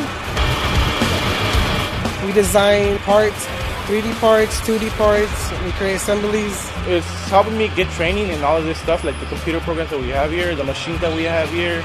We learn a lot of math in here, mostly geometry and fractions, because I love math. That's why I'm in this class. Mr. Lemmy, he's a great instructor. So the problem is this piece itself. He really goes hands-on with us. He helps us as much as we can. We've learned a lot from him. Right now we're supplying students that are skilled in the safety, the basic operation of machine work, and then they also leave with some soft skills. They understand they have to be on time. They understand that they have to get up and talk to people. Most of them are walking out of here with a solid foundation in the entry level of a trade. They can have a job anywhere they go because they have a basic understanding of what it's going to take to put products out that people are going to use. Hopefully this is a good career for me. End up doing something good, have a good life, and make some money.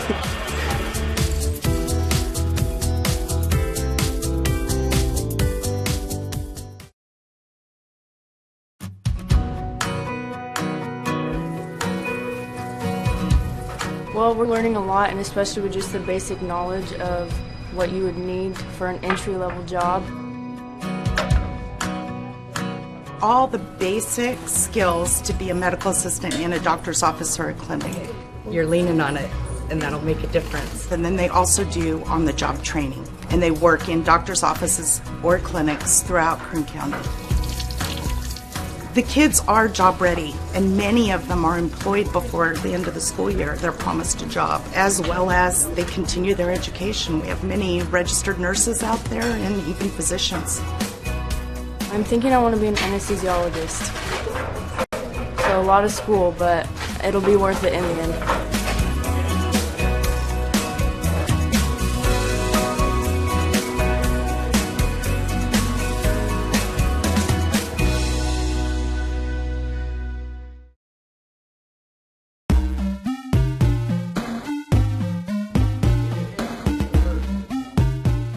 We're learning the different roles, what a game designer is, what they do, and how video games are made, and how to deconstruct them.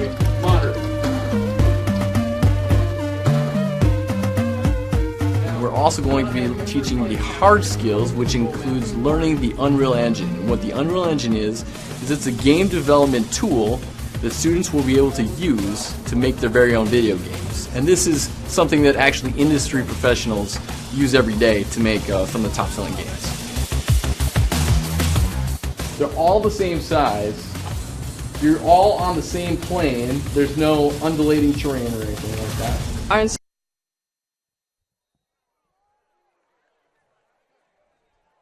Welcome back to the Kern High Network.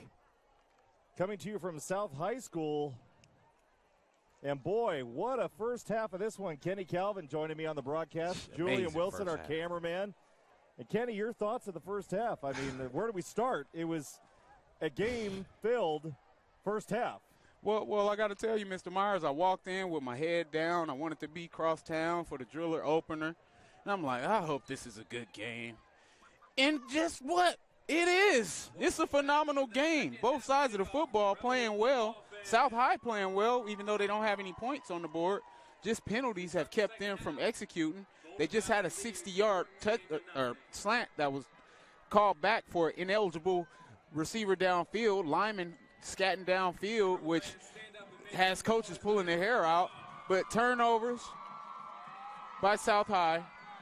Golden Valley playing with tons more intensity and just executing and playing more of a mistake-free brand of football. Yeah, so Here we are to get the second half kicked off here. Of course, special thanks real quick to our sponsors, Kern Schools Federal Credit Union, Motor City GMC, and of course, Bakersfield College and the Renegade Football. Uh-oh. And there's a nice kickoff and a good return and a cut back to this side. And take it down at about the 41-yard line. Great return by number 9 Santos Castillo.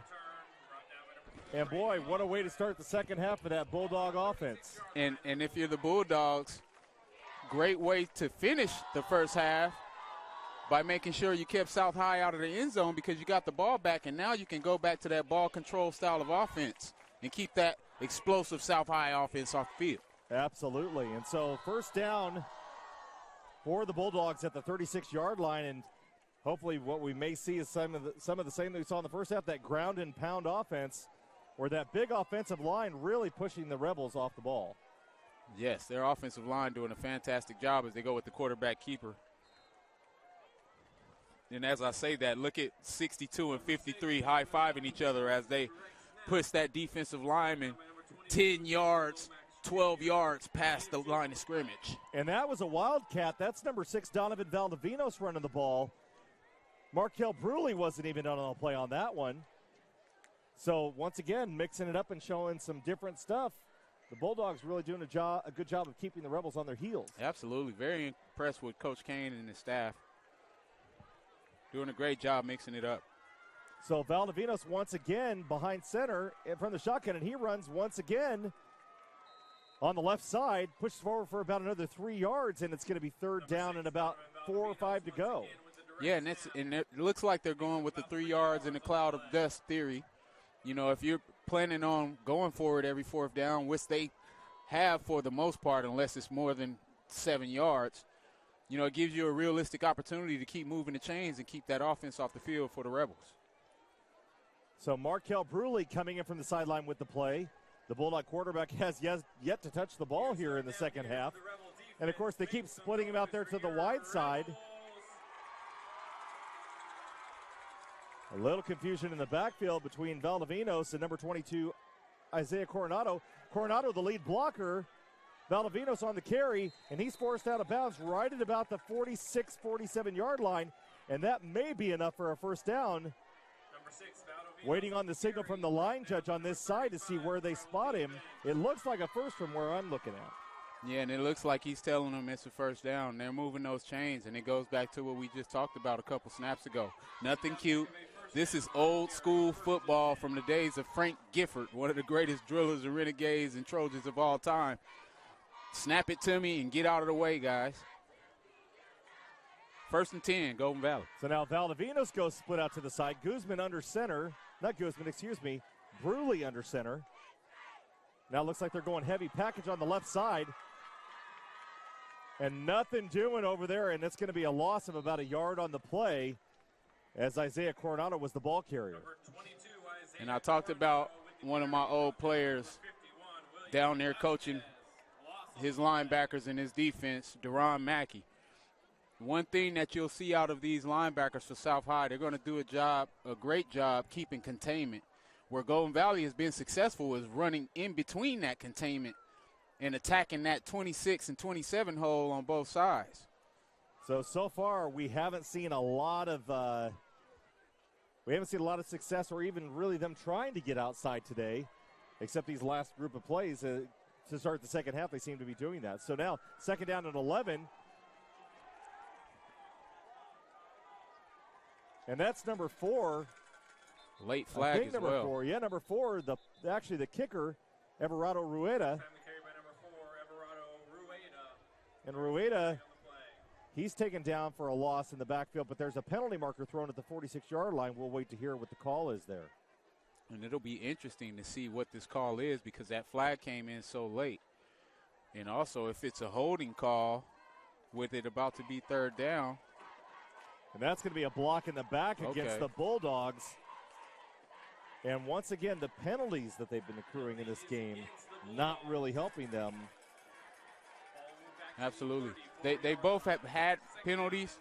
South High, unfortunately, has had them at the wrong time, taking away points. Second and a mile for the Golden Valley Bulldogs. Trips open set. Quarterback keeps it.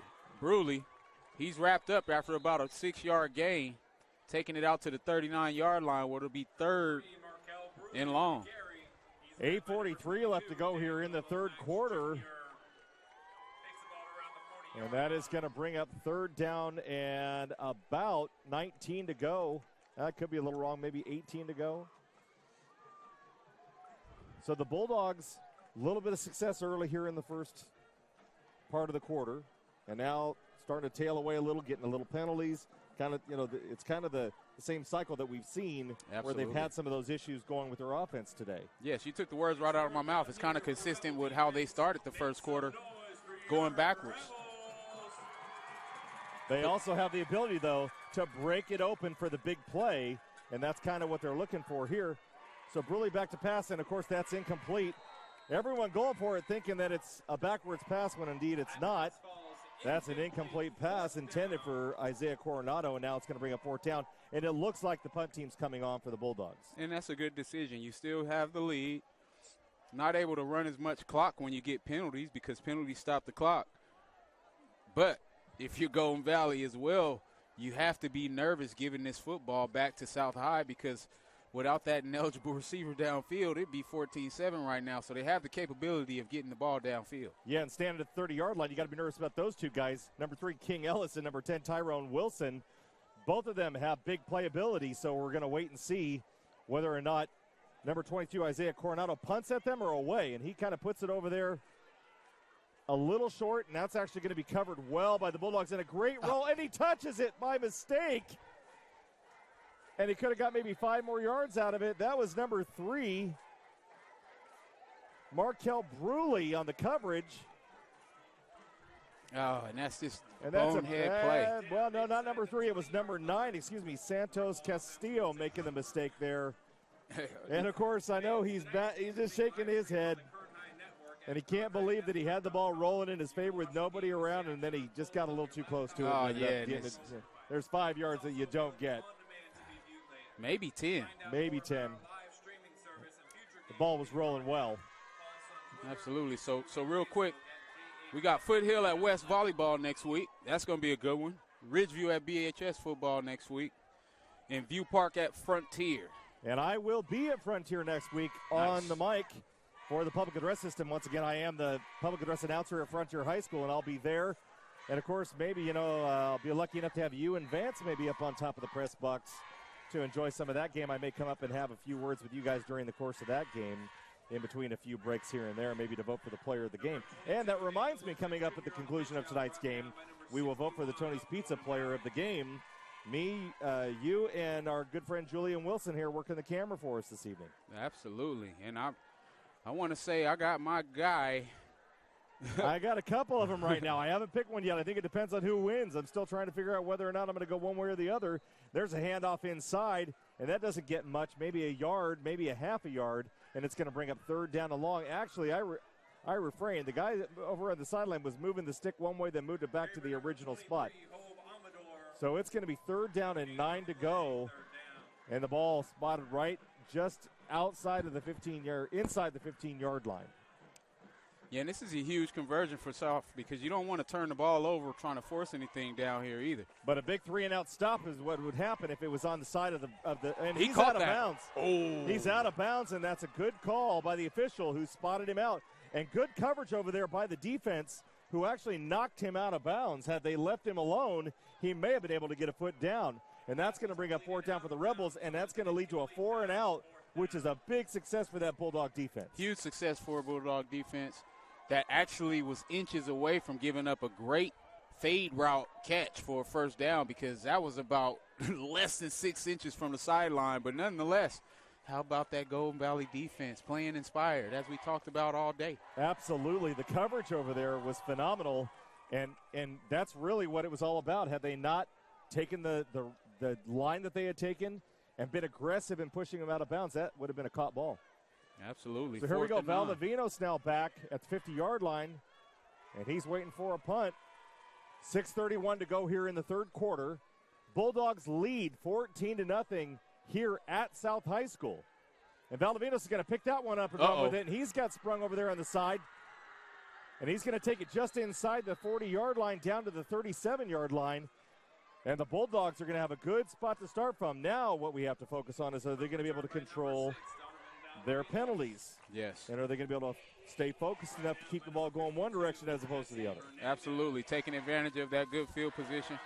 But on a side note, Mr. Myers, I got to tell you, as a former punt returner, I am getting upset at seeing these guys not catch the punt.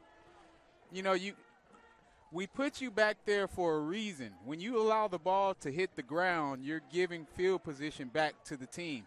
You have to have confident guys in the punt return game, because I was telling my wife as we were watching NFL Thursday, punt return is the hardest job in football. You have about 2,000 pounds worth of guys coming down at you. You got to be staring up in the sky, ready to catch this ball and focus on that. So you got to have confidence at that position. And you're probably praying that Troy Polamalu is not the guy coming after you. Hand off there to number 22, Isiah Coronado, and he pushes forward. Big push by the offensive line of the Bulldogs there, and a 5 or 6 yard pickup on the play. We noticed it last drive. That offensive line seems to be getting better as the game goes on.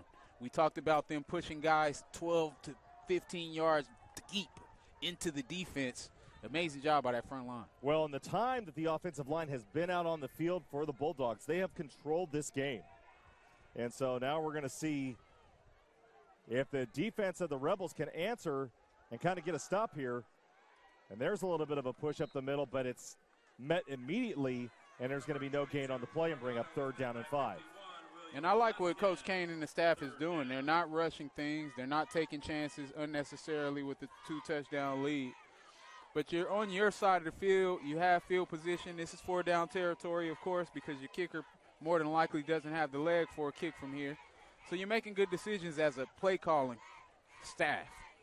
3rd down and 5 for the Bulldogs from the 32-yard line. 5:07 left to go here in the third quarter. And here comes number 14 on a jet sweep, and he gets snagged in the backfield. Great tackle, number 8, Hassan Lopez. Wow, what a grab in the backfield. Well, I'm impressed with the play on the field, but I'm also impressed by the ability of Coach Mackey to still jump as high as he did, because he was hyped with that play made by his backer. Great job by the South High defense. And a huge 3rd down stop, bringing up 4th and 7. 4:34 left to go here in the third quarter. 14-0. Bulldogs lead and trying to extend their play drive right here.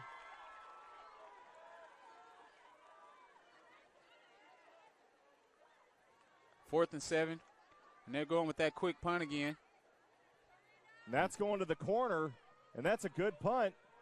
And it's going to kick back in a little bit and roll down at the 13-yard line, and then looks like the Rebels will have it there, 1st down and 10 to go. I'm not quite sure why they decided to go with the punt, being down as deep as they are, but you know what? That must be something to say that Kane feels like his defense has stepped up and is doing the job they're supposed to be doing, and maybe he's going to rely on them to try and get him another touchdown. Tom, you took the words right out of my mouth. I mean, South High, outside of that slant route that was called back, hasn't showed you much to make you fear what they can do with a 95-yard drive.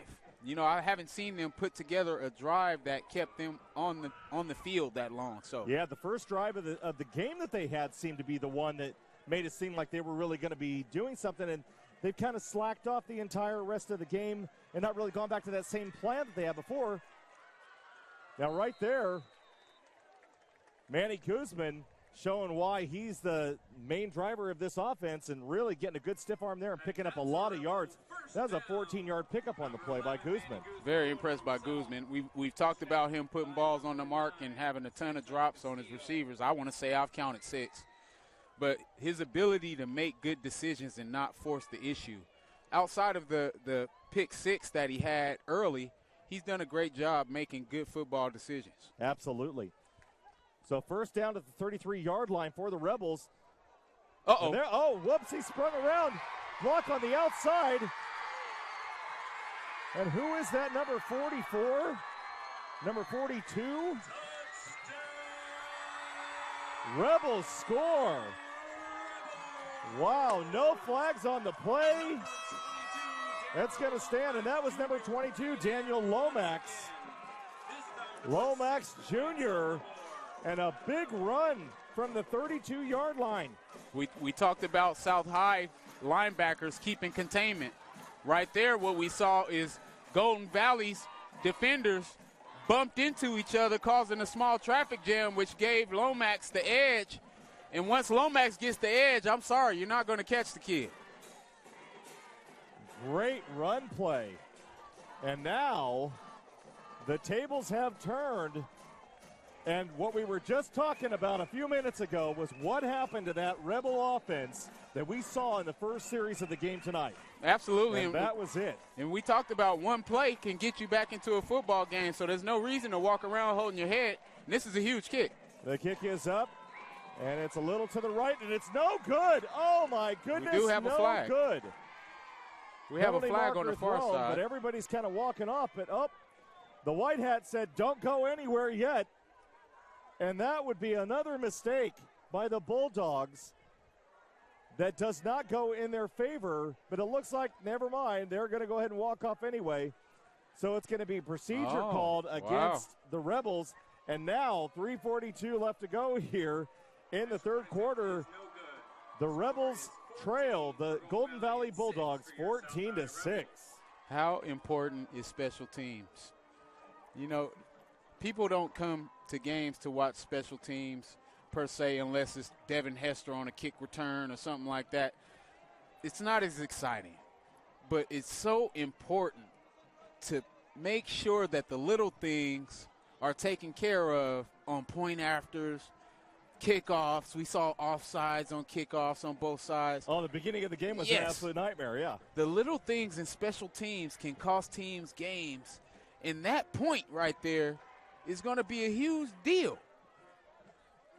because it's 14-6. Wow, what a great evening. You know what? We're looking down here on the sideline, and I can't quite tell, but there's a hall ambulance down here, and it looks like one of the players, it looks like they're putting him into a neck brace. We don't know which player it is, but it appears that they're trying to immobilize him. And if they have to move him, the game may get postponed until they can get another ambulance here unless they've already called for one. So, boy, we're really hoping thoughts and prayers with the South High Rebel player that is down on the bench over here on the near side. Yes, because I can't remember a play where a player was brought off injured in this second half, and there's that second ambulance. And here comes the other ambulance. So there won't be a halt in the play of the game. And, of course, who picks that one up? At number 22, Isiah Coronado, and he's taken down to the 35-yard line, and the Bulldogs will go to work from there. Yeah, we have a game on our hands. Hey, and what a beautiful night. You know, I'm looking up at the sky. It's a half of a pie for the moon in the sky. You know, it's a great South High, wonderful stadium to be in. And, you know, I'd like to say, you know, what a great stadium because I've had many a game in this stadium that I've watched, you know. My son played a little football here in his younger days when he was with Golden Empire. We played a couple games here. But this stadium is getting a big overhaul this next year. That's beautiful. So say goodbye. This is the last broadcast that we will ever do from South High unless we do another one this year where it is this stadium. They're moving the lights back. Wow. They're putting in an all-weather track. Wow. They're going to be improving the stands, moving everything kind of back a little bit and making some great improvements to this great school, which is so deserving of all the improvements that they've been getting. Absolutely. Exciting. Oh, there's a big hit over there on the near side. And, of course, on the end around on the jet sweep, number 6, Donovan Valdivinos for the Bulldogs. And that's a big pickup of about 11, 12 yards on that play. And it's going to be a first down at the 47-yard line for the Bulldogs. Well, as the Bulldogs get that first down, you can't bring up South High without talking about guys like Brent McClanahan, legendary South High Minnesota Viking. One of my favorite opponents, Troy Ochoa, he was a quarterback here when I was playing. I never had to play here because they would always come play us. But just a true history of great football, and I'm glad to see them getting some upgrades. And I'm glad you brought that up because that's like a little bit of a trivia question. Do you know the year where South won the Valley Championship in what year with Brent McClanahan? Do you know what year that was? Wow. And the score of the game, by the way, ended in a tie. Wow. I got to say 74. Nope. a little earlier. It was 1968. Wow.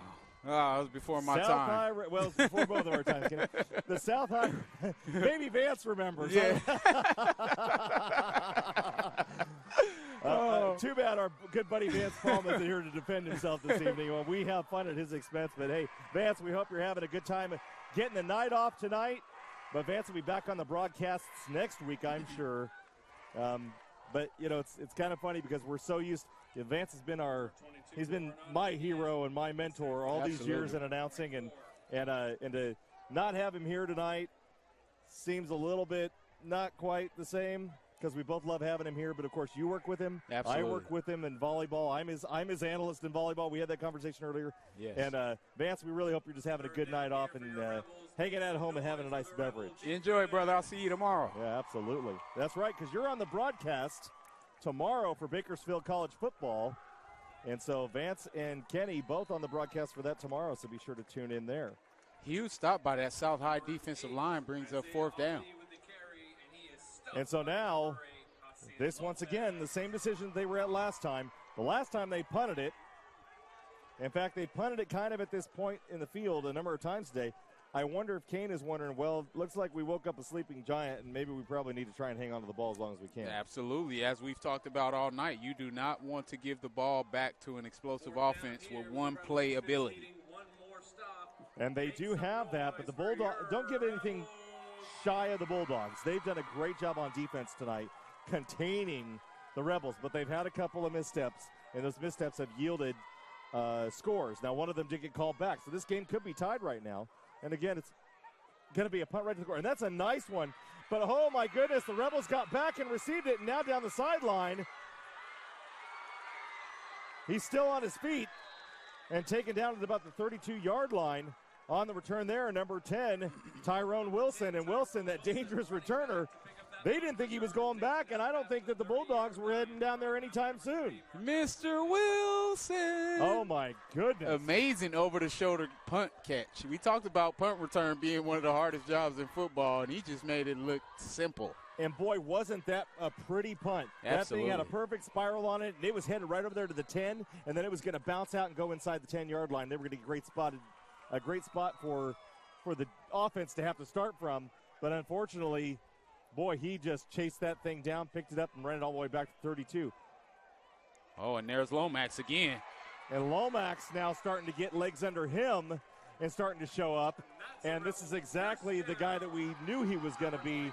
And the favor swinging now to the Rebels. And as I see his dad walk that sideline, he's getting that strut in his step like, okay, I see my son getting this groove. And now we have a timeout.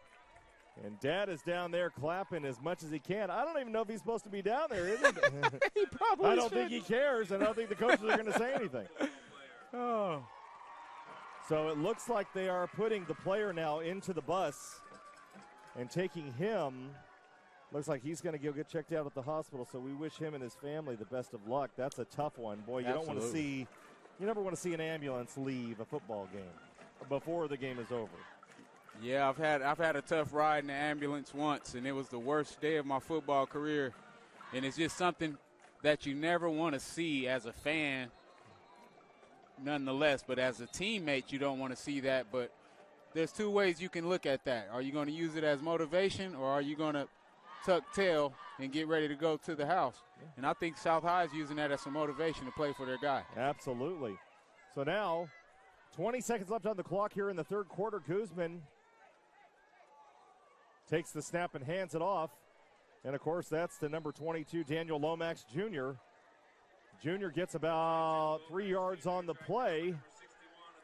And I think that's going to be the last one for the fourth quarter, before we head to the fourth quarter, rather. And I am correct in assuming that. So 3 quarters in the books. 14-6, the Golden Valley Bulldogs lead. We will be back with the fourth quarter right after these messages.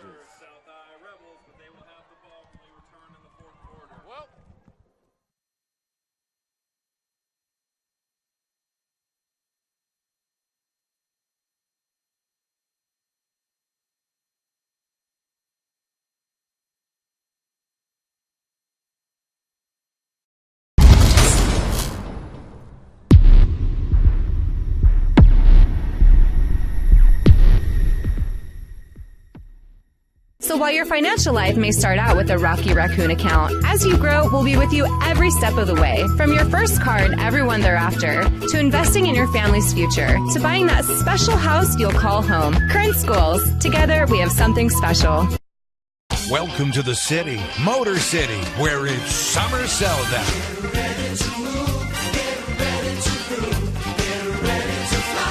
Drive away a GMC Sierra 4-door, only $29,990, or save up to $10,000 off select Sierra HD models. Summer sell-down offers end September 3rd. We are professional grade, and we are California's largest.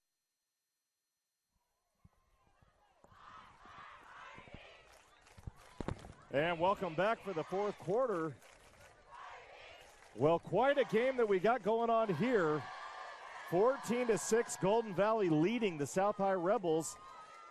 Would have been 14-7, but the Rebels missed a field goal in the third quarter. But boy, that Rebel offense really woke up. Well, the Bulldogs are going to have to figure it out. One thing we talked about, we know they have one playability at several spots on the offense. They've just had terrible luck in regards to penalties at the wrong time. Golden Valley on that long run by Lomax, you have two of your guys bump into each other on the edge, and he gets around the edge with that kind of speed, you're not going to catch him. Unfortunately, they missed that PAT, which I talked about special teams being so huge in games like this. You know, their PAT unit kind of jogged out there like it was just going to be routine, and all of a sudden they had a penalty and a missed kick. And then, of course, we saw it on the other end down here, that pooch punt that was headed down toward the 10-yard line. And, of course, you know, who gets back? It was number 10, Tyrone Wilson, caught it on the fly over his head and started running that thing out and put probably 25 more yards onto the field. Absolutely. Than what they would have had he let it roll out of bounds. Yep, and, of course, the defense of the Bulldogs didn't pay any attention. Yeah, they were kind of lackadaisical, thinking it was going to run out of bounds or that he wasn't going to catch it because so many punts have hit the ground. But apparently Mr. Wilson heard me say, "We need punt returners to catch the ball, young man," and he did the over-the-shoulder Hank Aaron basket catch. That's right. That's right. That's exactly right. And so, you know, basically what we're going to see is James Kane has a lot to talk about on Monday. Well, let's face it, it's going to be tomorrow morning during film, right? Absolutely. He's got a lot to talk about tomorrow, but he has a lot of good things to talk about, too, with this squad. Now, we've said it a couple times already. The last win that the Bulldogs had was in November of 2017. Wow. 19 losses since then. That is unreal. This is Kane's first year. He is building a program, and he's down one of his star players in Simeon Trimble tonight. I would say that the Bulldogs have shown up to play. Absolutely. And this is an impressive squad, and they're going to get a win this season. They definitely will get a win this season by the brand of football that I've seen today. What I'm hoping is that they can find a way to finish this game, because right now it seems like the momentum is shift to the other side of the field. Well, and now we're going to see something over here. A timeout already called by the Bulldogs. So, obviously, Kane and his staff saw something that they didn't like, and a timeout is signaled, not even to start the quarter. So, I'm not sure. They've run a second off. I don't know if they'll leave it that way or if they'll add it back on, because I don't even know if the play was run. So, we'll find out on that. But, boy, hey, how about a special thank you to some of our sponsors, Kern Schools Federal Credit Union. And, by the way, if you haven't picked up the Achieve magazine, it is the award-winning Achieve magazine of the Kern High School District. I would recommend that you do so. You can pick it up at all Kern Schools Federal Credit Union branches. You can also pick them up in the administration offices of almost every high school in the Kern High School District. It's a great magazine. It has great articles on everything that we have going on in the Kern High School District. You know, we talk a lot about sports here, Kenny, on the Kern High Network, but the other things that we talk about that we don't really mention so much, but we do still showcase, are the arts and bands and theater and all these other things that make our student athletes and our other student actors, actresses, band members, everybody that is involved in the Kern High School District, all of our student population.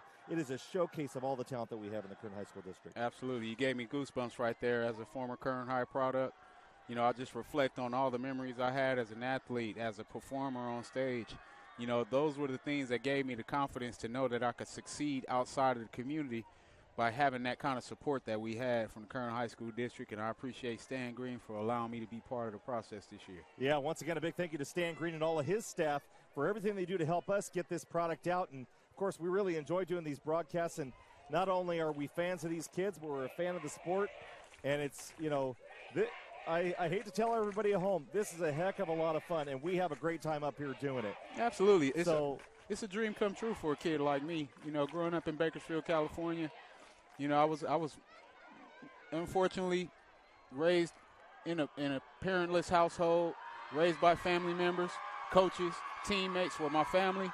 And to be able to still be part of this process allows me to reflect on all the people who were there for me to put me in a position to be here to share this time with you, Tom. Yeah, that's fantastic news. So I'm not sure what's going on down on the field right now. The officials are having a conversation. You know what? And we didn't realize this was going to happen. I had talked about it earlier, but they're waiting for the ambulance to get brought in. It was here earlier, but now, until the ambulance actually shows up and parks themselves inside the stadium, the game cannot continue. Yeah, and it's all about safety. Yeah, unfortunately, the other one had to go because they had to take the other student athlete for the Rebels. They had to take him to the hospital, and now we thought we had one at the gate, but it turns out that the one that was at the gate, we don't know where it went, so we're still waiting on that. So in the meantime, I'll tell you what, we're going to take a quick break, and then we'll be back right after these messages. One thing about Kern Schools is you get to do your banking your way. I still like writing checks and visiting my branch. For me, it's all about the mobile. And I still do everything online or through the ATM. So no matter how you do your banking, Kern Schools is always there. Kern Schools. Together, we have something special.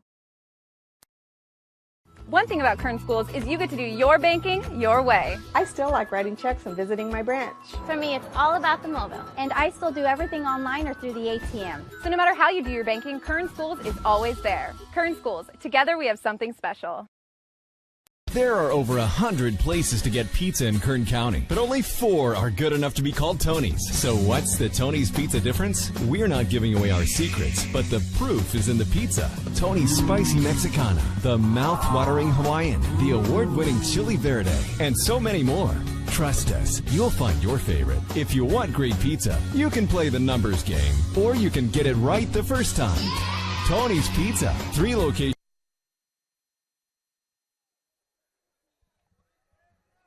So, welcome back, everybody. We're back after a short break here, waiting for the ambulance to find its way into the stadium. Once again, one of the players for the South High Rebels had to be taken to the hospital.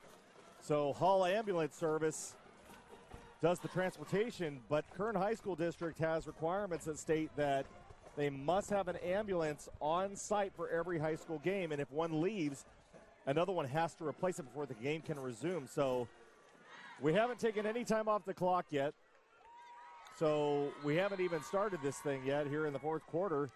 But let's reiterate once again, Tom Myers joined up on top of the press box with Kenny Calvin.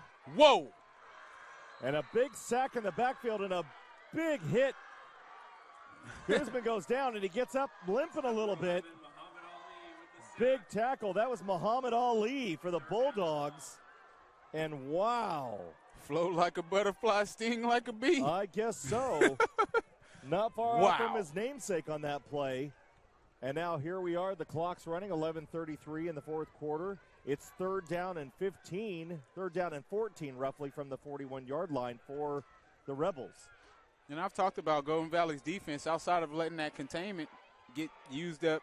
They played pretty well. So once again, and that's a pass inside. Great blocking out there on the end. And right now, once again, the tackling of the Bulldogs. And there's going to be a flag. And it looked like it was going to be a hold back there. And Kenny Calvin called it as he pointed at it. There's a flag thrown down at the 42-yard line, and that one's coming back. Well, how about that effort by the young man wearing that number 4? I'll tell you what, just crazy.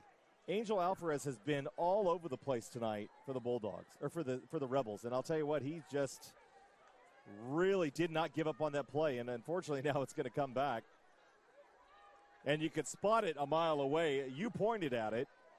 And now we're going to wait and get the official answer from the White Hat here in just a second. Still doing some pointing. He's walking backwards, but he hasn't made the call. Here he goes. Holding once again, what we figured from the Rebels. And it's going to be 10 yards from the spot of the foul. Going to push him back to about the 32-yard line. And, boy, big mistake there for the Rebels. We talked about it all night, Mr. Myers. Untimely penalties when you don't need them. And that was actually a 3rd and 14 that was converted. You know, and now, nonetheless, it's going to be taken back an extra 10, making it 3rd and a mile once again for the Rebels. Yeah, 3rd down and 24 to go from the 33-yard line. And the Rebels going shotgun here and going back to pass is Guzman. Oh, and it's almost picked off. Number 4, Everardo Rueda. Wow.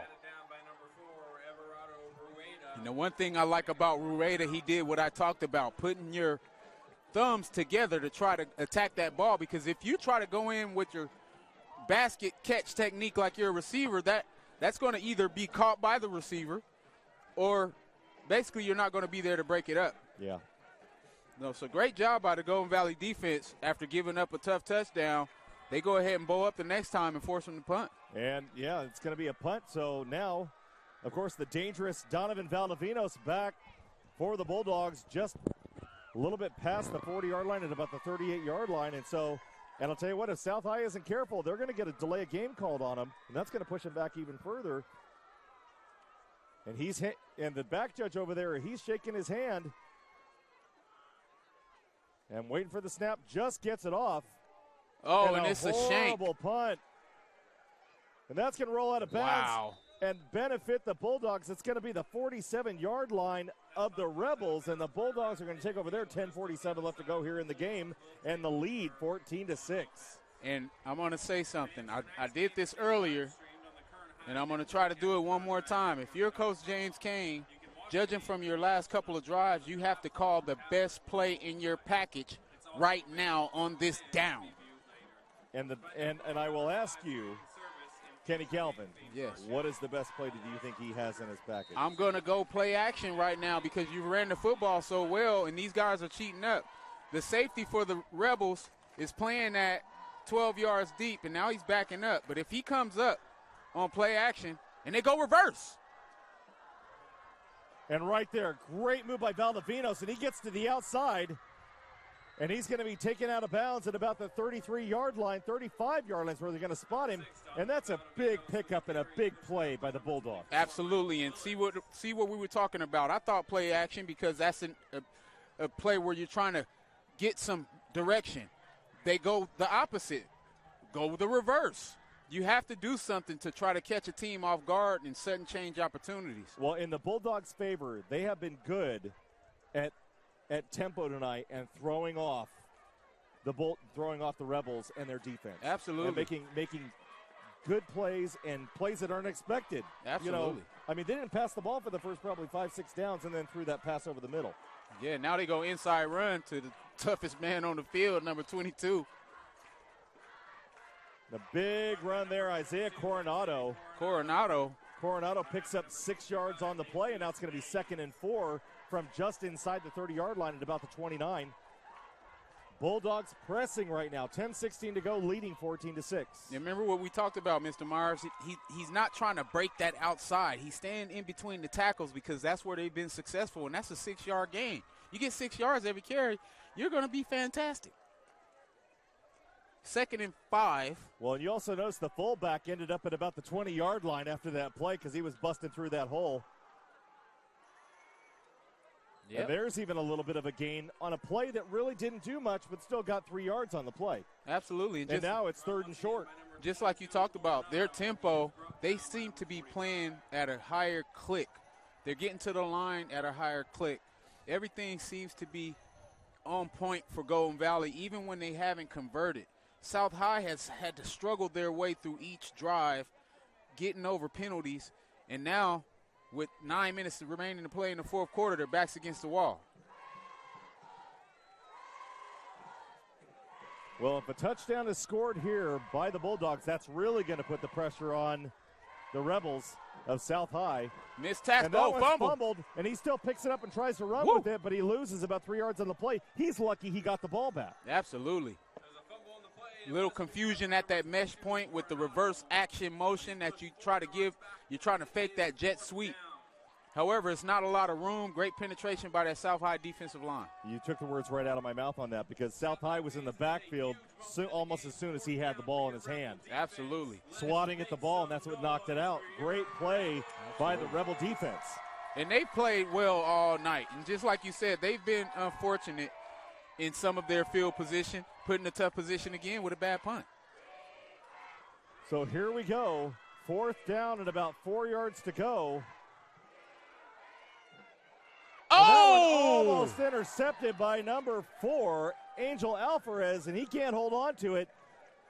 Not sure what it really would have done because it's going to turn the ball over now, and they still have good field position, so the Rebels get the ball back at the 30-yard line. Absolutely. That was actually a smart play, and that's what I would tell the coach. I dropped that on purpose to get the field position back, but he had a chance to get his name in the paper. Well, and I don't think that was Alvarez. I think that was I'm trying to see what his number is. He's coming to the side. He came up limping on that play, and we're trying to get a number on him.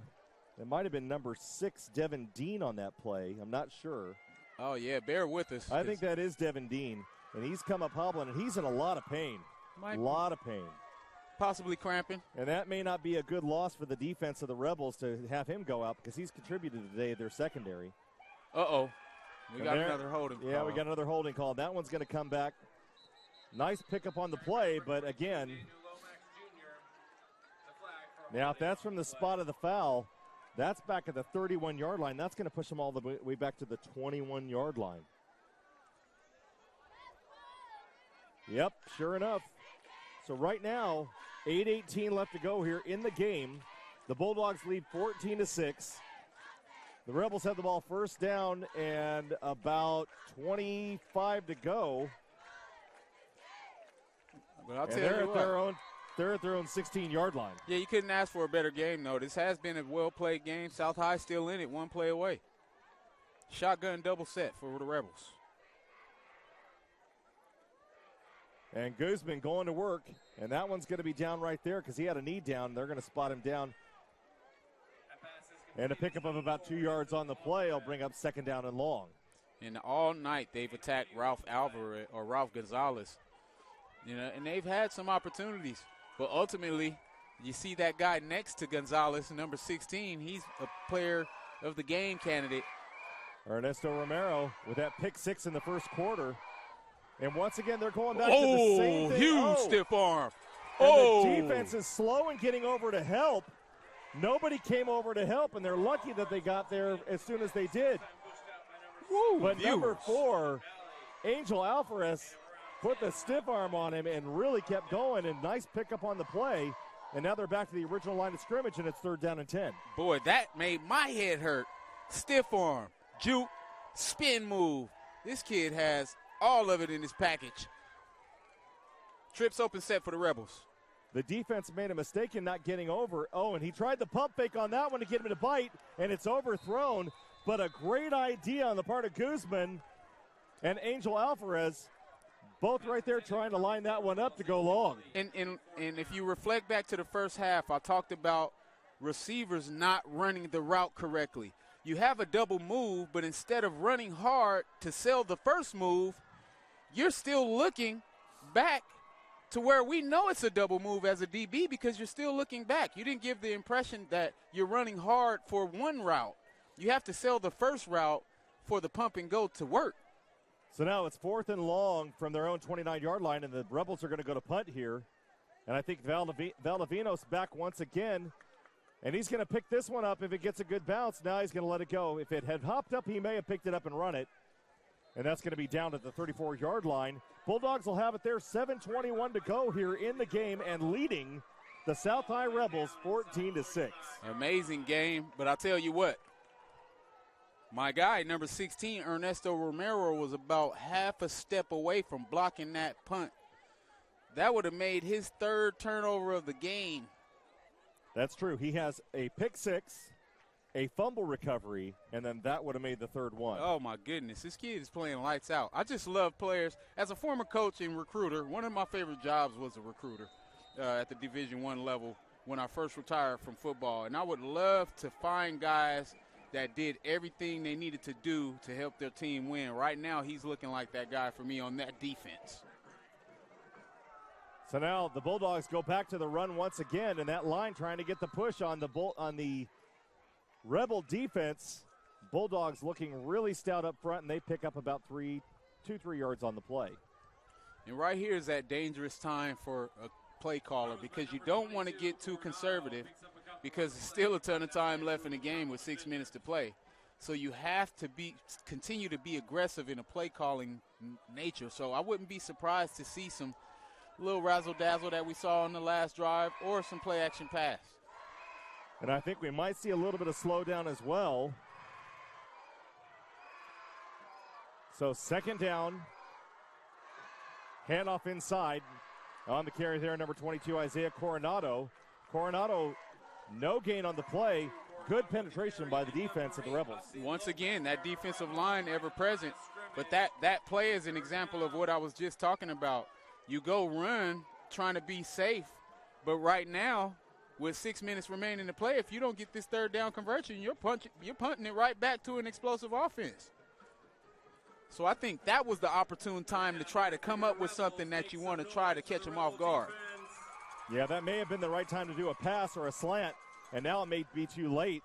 They may go to the run once again, or a jet sweep like they're looking at right now, and here they go around the end. If they can seal the end, he cuts back to the inside, and he's taken down. Big hit. Big hit, number 45 on the hit there of the Rebels. 45 or 43. Man, I tell you, Mr. Myers. It is number 45, and unfortunately, he's not on our roster. Oh, my goodness. I need to know that kid's name, because that was a huge hit. Wanted to mention him so badly, but he's not on the roster that we just got from the South High administration just the other day. I got this literally 2 days ago, and unfortunately, he's not on it. I apologize for that. If you're his parents, just know that we saw it. And we appreciated it, but we can't call it. So now, back for South, once again, the ever-dangerous King Ellison, number 10, Tyrone Wilson. A fake would be a great call right now as well on 4th and 4. It may be, but again, now that's not helping him. So now we have a bad punt one way and a bad punt another, and nobody's over there to cover, and he picks it up. Once again, Wilson on the play, thinking twice before everybody else. He seems to be ahead of him. Picks up the ball and scampers forward for about another 5 yards. And this is why I say that was a great opportunity to call a fake, because you see they have 2 punt returners deep. That means they have one less person in the box. As a opportunistic time, 4th and short, you're playing well enough on defense. May have been a good opportunity to try to take that shot with the fake, but you punt it for 4 yards. Yeah, well, now the Bulldogs are really going to have to do a lot of thinking here. The ball of the Rebels, they have it on the 44-yard line. 4:49 left to go in the game, and they trail 6-14. Handoff inside. Lomax. Good run by Lomax, and they're not having a chance dragging him down, and he's still on his feet all the way down to the 16-17-yard line. Wow, what a run. And if you look on the field, you see some Golden Valley players getting up very slow. I will tell you this, as a former defender, Lomax is not a guy that I would enjoy tackling all night, because he's running hard as I've ever seen at the high school level. And he's well over 100 yards right now. Wow. Lomax now coming to the near side, and he's going to get around that edge.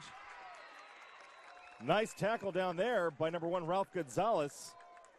And there's a penalty marker because somebody, I guess, is getting a little chippy, and the officials have finally had it. And you really don't want to see that at this point in the game, Kenny. I definitely have to disagree. Well, I don't know what he said, first of all. So I'm hoping that he said something flag-worthy. Because in a point of the game right here with 4:18 remaining to play, the last thing you want to see is a dead ball, unsportsmanlike call on your offense. On the offense. And it's on the Rebels, so they're going to get that one marked off. And that's where, I told you. That's a 15-yarder. Yeah, and I told you I gave my buddy Nick Ellis some tough times back in my day. And I was probably one of those guys that said a little bit too much at times. But I would challenge officials to be mindful that guys are emotional. It's a game that's very close. Fourth quarter, you don't want a call that could have been dismissed to affect the game. And taking 15 yards away from a team that just entered the red zone could possibly do that. Absolutely. And now somebody's signaling a timeout, I believe. And I don't know if that was official timeout or there's an equipment malfunction down there or something. The officials are having a little word. And it looks like everything's kind of been sorted out now. And by the way, we did mention Nick Ellis. He's doing our photography for tonight for, of course, for the magazine, and a timeout called by the South High Rebels. And, of course, working the story this evening, Adam Waybright.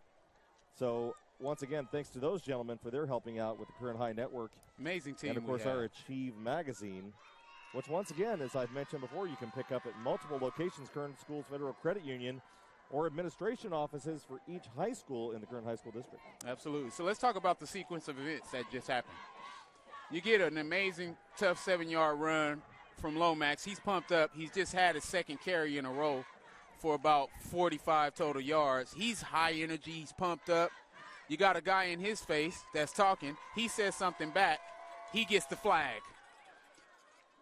As coaches, you want to tell your players, you have to be more focused than that. But also as fans and as personnel, you would like to see the officials take the nature of the game into context and have a little bit more awareness about not making a call that's going to affect the game, because it was a 2nd and 3. Now you have a 2nd and 15 for a team that's trailing. That's exactly right. So, but hey, you know, here goes Lomax again. And a pickup right there of about 15 yards on the play, 12, 15 yards. And I got to tell you, somebody go and ask Everardo Rueda how it felt to make that tackle right there. He made the tackle all right. And a quick pass out to the side there. And, of course, that's the number 4, Angel Alvarez. And a nice pickup there. And I think that's going to be a first down. And now it's going to be first and goal. First and goal from about the 7-yard line. And the Bulldogs on their heels right now. 3:50 left to go. 14-6, the Rebels trail. It would be a touchdown for them, would bring it to within 2, and then they would need a 2-point conversion to tie. And the ball is fumbled in Golden Valley. And the Bulldogs have it. The Bulldogs have it. Are you kidding? Wow. Oh, my goodness. Mr. Myers, did we just see that happen? And the Rebels are just deflated coming off the field. They can't believe it. The ball came loose. The Bulldogs have it. And it's 1st and 10 at the 11-yard line. 3:38 left to go in the game. I am speechless. And I think that may have just been a case of going to the well one too many times, trying to get that ball to. There was penetration by the Bulldogs on that. They disrupted that play. Absolutely. And I think there was a handoff that was trying to happen, or he was either trying to do a quarterback carry, and the ball just popped out off the back. It was almost like a butt fumble. It was pretty close to a Mark Sanchez butt fumble. And now the Bulldogs, they're going to give it to their up back, and he's going to push forward for a couple of yards, and they're going to try and drain as much clock as possible. The South High Rebels have 2 timeouts left. The Bulldogs only have 1. Amazing turn of events. I just knew that South High was going to go ahead and roll in, but how do you like the character of that Golden Valley defense getting to that loose football? Well, wow. That's a defense that didn't give up and kept pushing.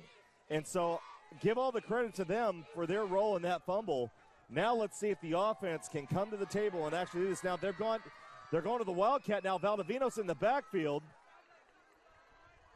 If he's smart, he wants to stay in bounds. He's around the end, and they're going to keep the clock. I don't know if they're going to keep the clock running or stop it. I didn't see any signal over there by the officials. The clock is stopped at 2:54, but it is also a first down. So we'll see if the clock starts running as soon as they get the ball placed. And it is running. The White Hat is running the clock. And that was a great decision by the young man to actually try to stay in bounds, because what the rule states is if you're going backwards when you're pushed out of bounds, the clock continues to run. If you're going forward when you go out of bounds, they'll stop it. Absolutely. So here we are, a new set of downs. And the fullback stopped in the backfield by the Bulldogs. And he didn't get much, but hey, guess what he did get? Clock time rolling off. So right now, 2 minutes, 15 seconds left. The Bulldogs, they're leading. Excuse me, it's kind of hard to say it. The Bulldogs are leading 14-6 with just over 2 minutes to go in this game. Well, Mr. Myers, I don't want to say it too early, but we're about 120 seconds away from their first victory in 2 years. We shouldn't say it. Shouldn't say it yet. But, boy, the Bulldogs now are just – and the ball popped out again. Ball popped out. That ball came out. Did the Rebels have it? Did I just jinx them? Oh. No, the Bulldogs retain the ball. It did come out, though. It did pop out, but the Bulldogs still have it, and the clock is still churning. And there's a penalty marker, and that's not going to help the Rebels. The Rebels said one too many things, and now it's going to be a penalty for unsportsmanlike and another one. And that'll be a first down to where they don't have to run another snap. Well, there are two. Now, the Rebels do have 2 timeouts left in the game, but they've lost their cool completely. And so now I can tell you Kerry Mills isn't very happy with a couple of his players because they've just said too much, and so he's not very happy right now. Well, I got to tell you, we got a minute and 25 seconds left to play. We got to start talking our player of the game. We are going to have to start talking our player of the game, and it's going to be a tough one, but I think I've already kind of got one, but we're going to wait until we get to the end because we don't want to – you should always – it's not over till the fat lady sings. Absolutely. She's warming up her voice right now. But she's not out of the dressing room. So, Julian Wilson, hang on real tight because we're going to need a little bit of help from you. Coming up, the Tony's Pizza Player of the Game. And Kenny Calvin and I and Julian Wilson will all kind of make a decision as to who we think that's going to be. Now, the White Hat, they want to talk it over. Kerry Mills is pointing at the scoreboard because I don't know if he likes the time that's left on there. And now there's a flag Mills is getting flagged now where his sideline is. And this is what you don't want to see. And now it's going off the rails, and that's really unfortunate. A game like this, it's a great game. Great game. Regardless of who the winner on this one is, the Rebels played a great game. Absolutely. It's just the turn of events didn't go their way, at least so far. Now, like I said, there could be something drastic that happens here in a minute that we're not aware of, and nobody wants to call a game before it's over, but literally flags are flying right now and about another and so timeout now, it looks like it's been called by the Bulldogs. Unsportsmanlike conduct now is being called on the Rebels on the sideline, and that's going to be another 15-yard penalty. Mr. Myers, we talked about. And an ejection has been called, and I don't know who got ejected, but I'm guessing. And a second half ejection affects your next game. It sure does. And I don't know who that ejection is on because I'm trying to figure it out because I haven't seen it. And it looks like, well, I can't tell if a player has left yet or not. Nobody's left. But somebody got ejected for the Rebels, and it's either a player or a coach. Well, I got to reflect back to what we talked about untimely penalties. South High all night has had more of them. And now with the game on the line, the true character, I don't want to say the true character, but character in a loss is coming out where you're not seeing great character from this sideline. And it's one of the things that you want to learn from as an organization, how to lose graciously as well. You know, you're not always going to win. Some battles are tough, but this has been a clearly played game as they go with that power play. And that's a handoff around the right side to number 22, Isiah Coronado, and we've mentioned his name a few times tonight. Absolutely. He's definitely a candidate. But again, along with all of this, we're not trying to take anything away from the way that this Golden Valley squad has shown up and played tonight. Absolutely. With tons of heart and just really done a number of great things on the football field this evening. Definitely. You know, from a defensive standpoint, you know, as a former defensive coach and defensive back as a player, you know, it's always a great opportunity to show the rest of the world what you're capable of, because you don't get as much credit as offensive guys. And they've done a great job as a staff and as a unit. Absolutely, and it looks like the clock is being reset because some of the time has run off of it. So the official now is asking for more time on the clock, and we're trying to figure out what that is. Right now the clock is at 44 seconds. It's second down and 1 yard at the 36-yard line for the Bulldogs. And he set the clock at a minute, and that looks like that's where they want it to be. So the clock will start on the snap, and it's 2nd and 1. So the Bulldogs with a chance to get a first down here. And that's a handoff, and he's through. Oh, my goodness, they let him through. Number 22, Isiah Coronado scores. Touchdown, Bulldogs. Wow. And that's what we saw a glimpse of earlier this evening, and I just made Kenny Calvin speechless. Yes, you did. Yes, you did. Because his effort and intensity out of that backfield all game was a game changer for Golden Valley, and that's how they end up putting this game away. For their first win in over a calendar and a half. I think the exact date, if I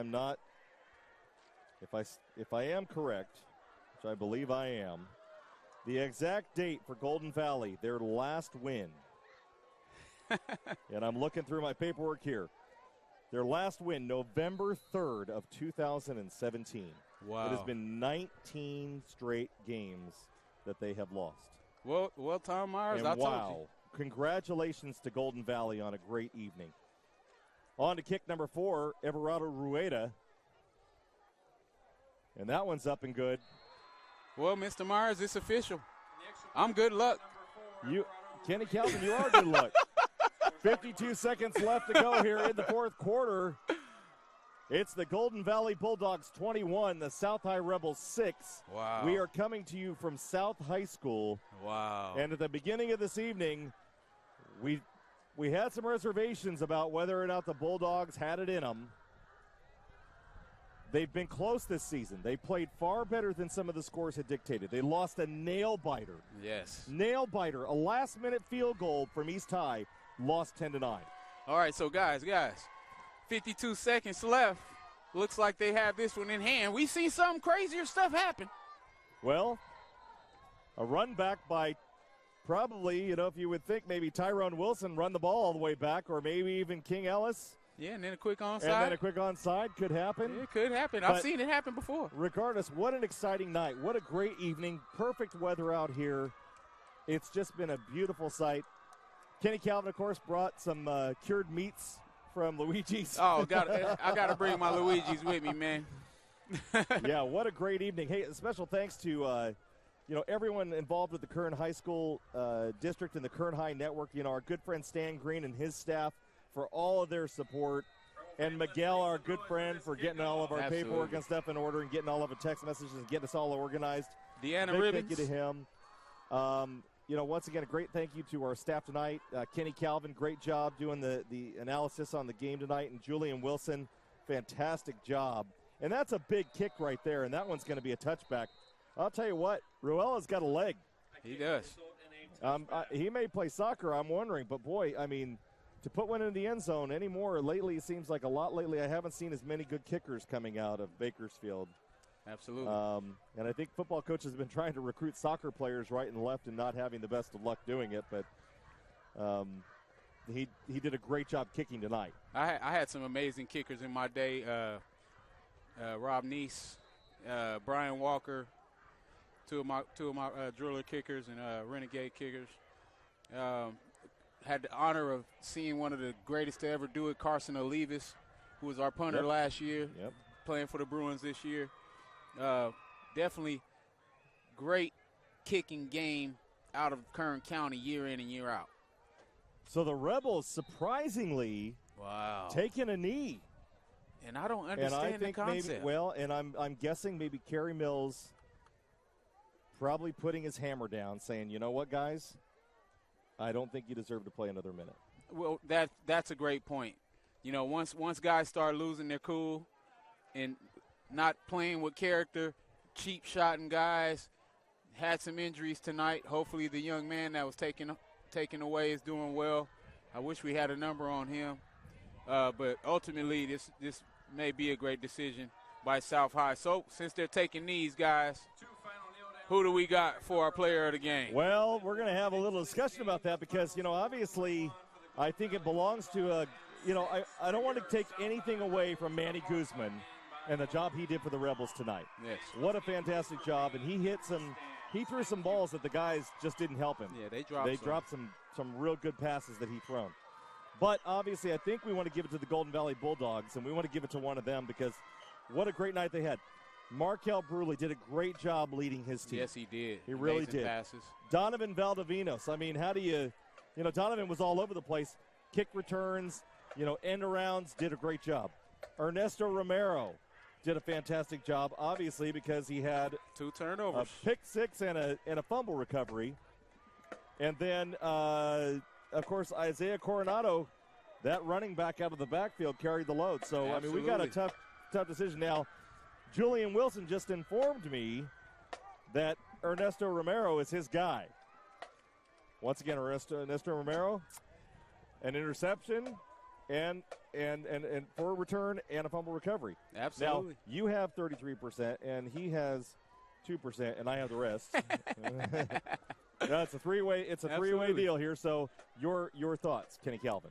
Well, one of the things I like to say about teams who haven't played well, you have to have inspired play by people you didn't expect to be the guy. And I'd be remiss if I would say I came out here expecting Romero to have the kind of impact he had on this game with the pick six. That pick six in the beginning of the game actually took all the momentum from South High as they were playing so well before it happened. And once that happened, it gave Golden Valley the momentum that they needed to get up and continue that run. So I got to go with number 16. And so Ernesto Romero. So with that, our Tony's Pizza player of the game, I concur with both of you gentlemen. Ernesto Romero, congratulations. You are the Tony's Pizza player of the game. For all of us here at the Kern High Network, for Kenny Calvin, for Julian Wilson, I'm Tom Myers. Thank you all for being here this evening. Once again, the Bulldogs win 21-6 and get their first win in 19 tries and the first game since 2017. Congratulations, Golden Valley. We'll see you, everybody. All right, now I'm going to put my traction.